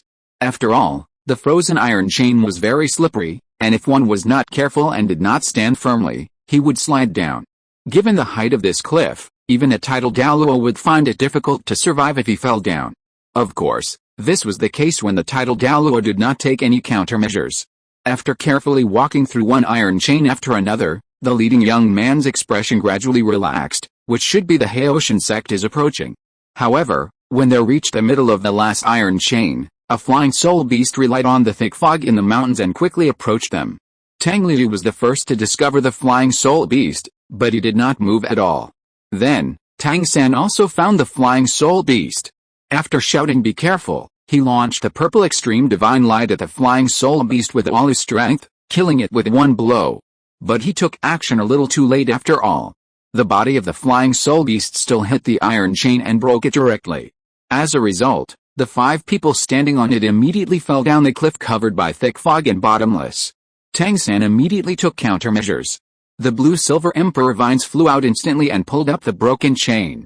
At the same time, in order to prevent slipping, the crystal blue-silver emperor vines also grew dense spikes, firmly holding the gap of the iron chain. Since several people were connected by the rope around their waists, Tang San relied on the blue-silver emperor vines and the flying soul skill of the blue-silver emperor's right leg bone to stabilize his body. Tang Liu and the 3 young men below also stabilized their bodies. After feeling the pulling force from the rope, the 3 young men all lightened their bodies to reduce some of the pressure on Tang San. Except Tang Liu. This guy has been acting like a lazy fish since he set foot on the road to the new side of Haoshan sect. Now that he has fallen, he does not rely on spirit power to fly, or use Haolin to teleport, so as to take everyone away from the current dangerous situation. Moreover, he does not lighten his body, his hands and feet are drooping, like a dog being held up. Tang San took a casual glance and saw that Tang Liu had no intention of taking any action. Then he took another look at the rope that was tightly wrapped around Tang Liu's waist. That's right, there are 3 big men hanging underneath. Xiaoli will not be strangled to death, right? So he shouted with some concern, Xiaoli, I won't go to bed until I get it done today. Chapter 273 Tang Liu, you can't. Tang Liu misunderstood, thinking that he was asking him to lighten his body, so he said weakly, hey, you are the elder brother, okay? If you can't even pull this up, I will think you are incompetent. Tang San, his younger brother said so. What else can he do as an elder brother? Of course, satisfy him and prove it to him. So he first pulled the rope around his waist, and then borrowed a force method of the chaotic cloak hammer method, relying on the flying spirit skill. His feet exerted force in the void, driving his waist, and then driving his arms. With a twist of his body, he threw the rope and the 4 people connected by the rope up and flew towards the opposite cliff. Tang San also took back the blue-silver emperor connected to the iron chain, and was pulled by the rope around his waist, and flew to the opposite cliff with Tang Liu and the other 4. The 3 young men fell on the cliff, and Tang Liu cut the rope around his waist when he was about to arrive, then controlled his body and landed steadily on the cliff. Tang San at the back also easily stabilized his body, and without the rope pulling him, he slowly landed on the cliff with his flying spirit skill. The 3 young men then stood up and untied the ropes around their waists. Then, the leading young man smiled heartily at Tang San. Ha, brother, thank you for what you did just now. If it weren't for you, we might have died at the foot of the mountain. Tang San smiled slightly and said, brother, you're welcome. We are from the same sect, this is what we should do. The young man smiled and said, your name is Tang San, right? My name is Tang Long. I'm the oldest of our generation. These 2 are Tang Yuan and Tang Yu, and they are also our direct brothers. This time, you saved our lives. Tang Yuan and Tang Yu next to them immediately said, brother, thank you for your kindness. Tang San waved his hands and smiled, we are all brothers, why say these things? Tang Long smiled and said, before, I heard second aunt praise you so much, and I was a little unconvinced. But now I am convinced. If it were me just now, I would never have been able to save everyone. Tang San smiled but said nothing. Then Tang Long looked at Tang Liu, who seemed to be in a daze with a blank look beside Tang San, and said, this should be your brother, Tang San, right? Tang San glanced at Tang Liu, who was in a daze beside him, and then said helplessly, yes, brother Tang Long, he is my brother, Tang Liu. Tang Long smiled, second aunt has always mentioned you, but rarely mentioned him. Disciples of our generation only know a name. If there is a chance in the future, we will learn from each other more and exchange feelings. Tang San readily agreed.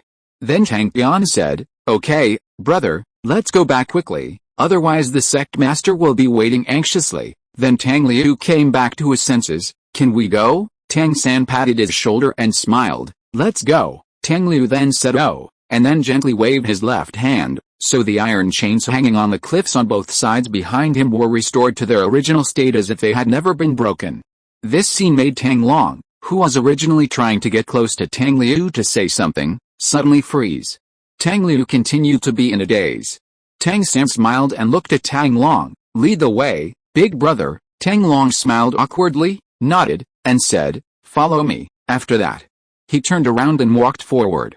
The other 4 followed closely. Not long after, The 5 of them arrived in front of a towering castle. The overall appearance of the castle was exactly the same as the Haoshan castle at the old side of the Haoshan sect, as if they were carved out of the same mold. Tang Long led a few people all the way to the front gate of the Haoshan castle, and the 2 Haoshan sect disciples who were guarding the door also opened the door for them. However, when it was Tang San and Tang Liu's turn to go in, the 2 disciples stretched out their hands to stop them, and then said, "Please show us the sect's token." Tang San looked at Tang Long with some confusion. "The sect's token?" Tang Long smiled, and just wanted to explain to him, and then he saw Tang Liu, who had been in a daze beside Tang San, raised his right hand at this time. The heavy black light condensed and finally turned into a pitch-black clear sky hammer. However, the clear sky hammer was not held directly in his hand, but slightly suspended above his palm. Then, the people present saw a scene that shocked them. Because a circle of blood-red soul rings slowly rose from the bottom of Tang Liu's feet, and finally landed on the small clear sky hammer and stopped moving. If you look closely, you can also find 2 golden lines on the blood-red soul ring.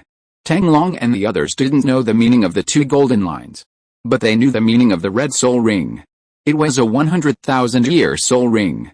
It represented the soul ring that could only be produced by the top soul beasts on the Douluo continent. It was a symbol of an absolute strong man. But, wouldn't it be possible to successfully absorb a 100,000-year soul ring only in the 9th ring? Now, why did it appear in the position of the first soul ring of a soul master? How did he do it? Why could he do it?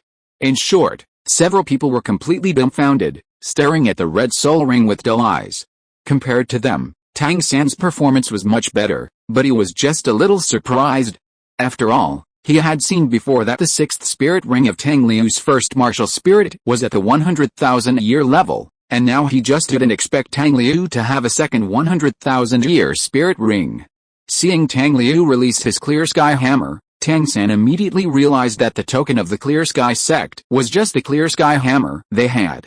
After all, apart from the direct disciples of the Clear Sky sect, who else could possess the Clear Sky hammer, the first weapon martial spirit on the continent? Tang San's Clear Sky hammer had no spirit ring attached, and its appearance and weight were the same as before, but it was enough to prove his identity.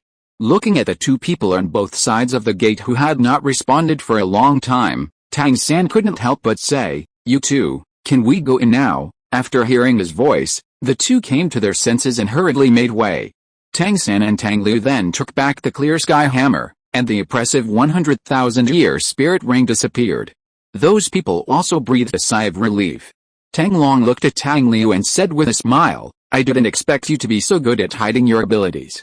But, how come you can absorb a 100,000-year spirit ring?" Tang Liu didn't respond for a long time, until Tang San quietly nudged him with his elbow. He said, "Ah, are you talking about me?" Tang Long laughed awkwardly twice. Tang Liu then looked at him. "Oh, you mean a 100,000-year spirit ring? That's it, I just absorbed it when I encountered it." Chapter 274, The Successor to the Sovereign. Tang Long laughed twice and said, "Brother, you are really lucky." He also knew that Tang Liu didn't want to talk about this matter, so he was perfunctory. Fortunately, he stopped asking and turned around to lead a few people to the depths of Haoshan Castle. Finally, Tang Long led them to the 2nd floor of Haoshan Castle and walked into an archway. There were 2 people sitting inside, Tang Xiao and Tang Yuhu. Tang Long bowed to them respectively, then looked at Tang Xiao with his hands folded. "Master, Tang San and Tang Liu have been brought here." Tang Xiao nodded slightly, and said in a serious tone, "You go down first." Tang Long said yes, and then took Tang Yuan and Tang Yu away. But before leaving, he took a deep look at Tang Liu. Tang Liu's eyes were still empty and did not make any reaction. After Tang Long and the other 2 left, Tang San immediately knelt down to Tang Xiao. Then, Tang Liu's hollow eyes came back to his senses, and then he knelt down with Tang San, looking at Tang Xiao with an innocent face, but in his heart he kept thinking, "Damn, I knelt too carelessly before." Then Tang San leaned down and kowtowed several times. Tang Liu's movements were almost synchronized with his, and then he said, "Damn, I kowtowed carelessly before." After that, the 2 stood up at the same time, and then Tang San was under the pressure of Tang Xiao, while Tang Liu was spared. Of course, even if Tang Xiao also covered him with pressure, it would not be effective. Then Tang Liu finally felt a little more balanced. It seems that the previous kneeling and kowtow were not in vain.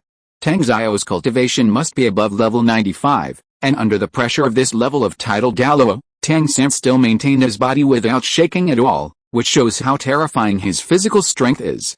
Tang Xiao did not embarrass Tang San for too long and withdrew the pressure. Tang San said at this time, Tang San greets the sect master. Tang Liu followed him. Tang Liu greets the sect master. Tang Xiao also said, get up. Tang San and Tang Liu stood up. He did not look at Tang Liu, who looked innocent, knew nothing, and dared not ask anything. He kept his eyes on Tang San and said, is your father okay? Tang San answered him, father is fine now, and has been with mother. Then he took out a black box and handed it to Tang Xiao. This is what my father asked me to bring. He said that this is the last and only thing he can do for the sect. Tang Xiao waved his hand lightly, and a strong wind came, rolling the black box held by Tang San in both hands, and then he caught it steadily in his hands. Then, he opened the black box, and when he saw what was inside, his tiger eyes were absent-minded for a moment. He put the box aside, and then his figure flashed and came to Tang San. He grabbed Tang San's collar with both hands, his voice trembling slightly. How brother Tang Liu noticed that Tang Yuho also saw the contents of the black box, so he immediately said, uncle, and, don't worry, we have solved this matter. Tang San also said, yes, although father did take out the soul bones by himself before, Zion Liu and I have solved it. Tang Yuho obviously didn't believe it. After all, those were 2 soul bones, and 2 limbs were broken by themselves. Can it be solved just like that? Tang Xiao was slightly stunned, then glanced at Tang Liu, and his expression became relaxed afterwards. He let go of Tang San, sighed softly, and said, I'm glad you're okay. Tang Yuho looked at Tang Xiao in confusion and said, brother, how can that kind of injury be cured? Tang Xiao said, you don't understand Xiao Liu's ability. Tang Liu smiled and said, actually, it was my brother and I who managed it. Tang San also smiled. It was our martial soul fusion technique, plus Xiao Liu's 6th soul skill, that achieved this effect. Tang Yuho was stunned for a moment. Martial soul fusion technique. Tang San replied, yes, one of the effects of our martial soul fusion technique is comprehensive treatment, plus Xiao Liu's 100,000-year 6th soul skill. Only then can father be cured. He deliberately concealed the matter of the exiled immortal jade bone and did not intend to tell Tang Xiao and Tang Yuho. As soon as this sentence came out, Tang Yuho's attention was diverted to the 100,000-year 6th soul skill. She looked at Tang Liu in surprise, her lips slightly parted. Although Tang Liu had been in her Yuxuan for a year, she never knew Tang Liu's soul ring ratio. However, since she and Tang Liu had known each other at the All-Continental Advanced Soul Master Academy Elite Competition 5 years ago, and she had watched Tang Liu's competition, she had a general understanding of Tang Liu's strength. But outsiders were not allowed to watch the finals, so she didn't know that Tang Liu had actually cultivated to the Soul Saint level, and she didn't have a clear understanding of Tang Liu's soul power level. Her understanding of Tang Liu's soul ring ratio was limited to the yellow, purple, and black 4-ring soul ring he had revealed during the preliminaries. Therefore, when she heard 100,000 years and 6th soul ring now, she seemed a little surprised. Tang Liu walked to Tang Yuho, took her hand, and said with a smile, and, don't worry, my dad is doing very well now, and he is much younger than my uncle. Tang Yuho rolled her eyes at him, still worried. Although I believe what you said, I still feel uneasy unless I see it with my own eyes. Tang Liu smiled. It is to prevent you from worrying, so I have made preparations long ago. Then he took out a round crystal stone from the storage soul guide on his left wrist, and injected soul power into it. Tang Liu also explained at this time, this is called the image stone. I stored a video in it in advance, so that you can see the situation of my dad and others. It's just a few days ago. As he spoke, a few white lights were projected from the image stone and fell on the wall of the room. Then, the picture of the yin-yang eye of ice and fire appeared on the wall. The first thing that caught the eye was the red and blue water, and the huge blue-silver emperor on the shore. Right in front of the blue-silver emperor, stood a tall figure. However, from their point of view, this figure had his back to them. Then, a voice came from the image stone, and it sounded like Tang Liu was speaking. Dad? Turn around for a moment. Then, the tall figure turned around, revealing the face of a young man that Tang Xiao and Tang Yuho were particularly familiar with. However, before the two could be surprised, they saw the man who looked only about 30 years old. Tang Hao said with a puzzled look on his face, "What are you doing?" Chapter 275 Proof of the Law of Provocation. Then, Tang Hao's expression suddenly changed, and a hint of anger appeared on his face. "You kid, are you using me as a test subject for your weird stuff again?" Then Tang Hao was seen getting closer and closer, raising his right hand, pretending to hit. But at this moment, an illusory figure suddenly appeared in front of Tang Hao, blocking his way. At the same time, a pleasant voice sounded, "What are you doing? Are you trying to bully my son again?" Title: Douluo is great. Then, the picture moved, passing the illusory figure with his hands on his hips, and photographed Tang Hao again. Tang Hao looked aggrieved. "Yin, I was the one who was bullied, you can't be so partial. Look, this is what the kid left when he tested the thing called a gun yesterday. And this on the face was caused by that thing called a grenade the day before yesterday. And there is more." The voice of the illusory figure sounded again. "What's wrong? You are a big man with thick skin and flesh, what else can hurt you? Let me see where the wound is. Why don't I see it?" Tang Hao, Tang Liu, hey. Then the illusory figure finally turned around and revealed that beautiful face. At this moment, Tang Zio was moved for a moment. Yin looked at everyone curiously. Of course her eyes were definitely not on them, and then said, "Son, what did you get here?" Then Tang Liu's voice sounded, "A thing that can perfectly preserve your mother's beauty." At this point, the images in the image stone were all played. The light projected by the image stone disappeared completely, and then the image stone itself dimmed. Then, several people looked at each other, not knowing what to say for a moment. Tang Liu broke the silence and said with a smile, "How is it, and I didn't lie to you. Is my dad fine now?" "He is so fine that he even acts like a spoiled child to his wife." Tang Yuhua, Tang Zio simply asked, "How did you make Aodi look young again? He actually wanted to have such a plastic surgery." Tang Yuhua, "Yeah, add her in." Tang Liu, Tang San and Tang Liu lived in Haoshan sect yesterday. Tang Zio told them that if they wanted to recognize their ancestors and return to their ancestral roots, they had to get the consent of the elders of Haoshan sect. However, as long as they can show enough strength, this will not be a problem. And the meeting with the elders was scheduled for today. At noon, all the direct disciples of Haoshan sect gathered in the large courtyard inside Haoshan Castle. In the center of the encirclement formed by these direct disciples, Tang Zio and the 5 elders stood on one side, and Tang San and Tang Liu stood on the other side. The 5 elders were naturally the elders of the Haoshan sect. The oldest one was the 2nd elder, and the youngest one was the 7th elder whom Tang Liu had met before. In short, if Tang San and Tang Liu wanted to return to their ancestral home, the opinions of these elders were indispensable. However, there was a previous deal, so the 7th elder would unconditionally support Tang Liu, so he could be eliminated. But there were still 4 other elders left.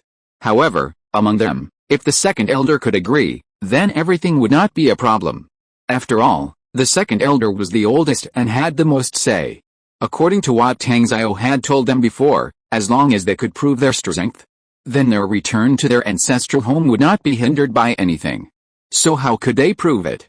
The 5 elders of the Haoshan sect were all titled Douluo. The oldest 2nd elder might have reached level 95 or above, just like Tang Zio. In addition to the 7th elder, the remaining 3 were mostly between level 92 and level 95. Such a lineup would be a bit troublesome even if Tang Liu tried his best to deal with it, and the possibility of losing was very high. After all, these elders all possessed the Clear Sky Hammer spirit, and had mastered the Chaos Cloak Hammer technique and the Great Sumeru Hammer. As long as they could not be defeated quickly, the Chaos Cloak Hammer technique would be a devastating disaster once it was successfully superimposed. When the power was strong enough, it could tear the space. As long as the space was torn, even if Tang Liu was in the state of the Void Spirit control, he would be hurt by the torn space. Even if he upgraded himself, he could not escape the influence of this space. Because space is something that runs through all dimensions. Finally, facing the objections of those direct disciples, Tang San and Tang Liu each chose one person to fight. Under Tang Liu's suggestion, Tang San chose the 7th elder, and Tang Liu himself chose Tang Zio. Tang Zio, to be honest, when Tang Zio saw Tang Liu pointing at him, he was also very confused. However, when the elder spoke later, he knew Tang Liu's intention. After seeing Tang Liu pointing at Tang Zio, the first to speak was the 4th elder next to the 2nd elder. He pretended to talk to the 2nd elder next to him, and said with a little mockery, "This kid really knows how to choose. Who doesn't know the relationship between the sect master and that kid Tang Hao? In this case, as a close elder, would the sect master have the nerve to fight with all his strength? Then Tang Liu immediately followed up, then what do you want me to do? If I choose you, will you fight me? Then he looked at the seventh elder, like you, my brother wants to fight you, are you willing? While saying this, he secretly signaled to the seventh elder with his eyes. The seventh elder understood, and then cooperated with his performance, looking at Tang San with disdain. With your face, you are not worthy. Tang Liu then turned to look at the fourth elder. Look, this is the result. You want us to show our strength, but you don't fight us, so what do you want us to show? So it's better for me to choose the sect master, he will definitely agree to me. Right, uncle, Tang Zio, you already call me uncle, how can I not play along with you? He coughed twice and said, if you really want to fight me, I will fight with you. Tang Liu turned to look at the fourth elder. Look, the sect master is so straightforward. He is not like you elders. You all put on airs of seniority. Can't you be more straightforward? Will I die if I fight directly? Or are you afraid that you will lose? The fourth elder immediately blew his beard and glared. Who said that? I will lose to a young man like you, Tang Liu. Then will you fight? The fourth elder, I must teach you a lesson today. In a word, will you fight? Fight, okay, come. Are you afraid of a little devil? I finally understand why our writers stay up late to write, because the inspiration at night is really coming in waves, and the writing is so smooth. But in fact, this is mostly a habitual problem. Just like when the college entrance examination is approaching, the teacher tells you to do more questions during the exam time period, just to form a state of answering questions during that time period. Just like when I was in the third year of high school, I took English closed test. When I took it at night, I got a very high accuracy rate, but at other times, I would make about 5 mistakes. So, those students who are going to take the college entrance examination or the high school entrance examination can consider doing the questions of the corresponding examination subjects during the examination period. End of this chapter. Thank you very much for reaching the end. Don't forget to like. Looking for more exclusive content and immediate access? Subscribe to our Patreon. Remember, every like, subscription, or donation encourages us to continue. Thanks to everyone, see you in the next video.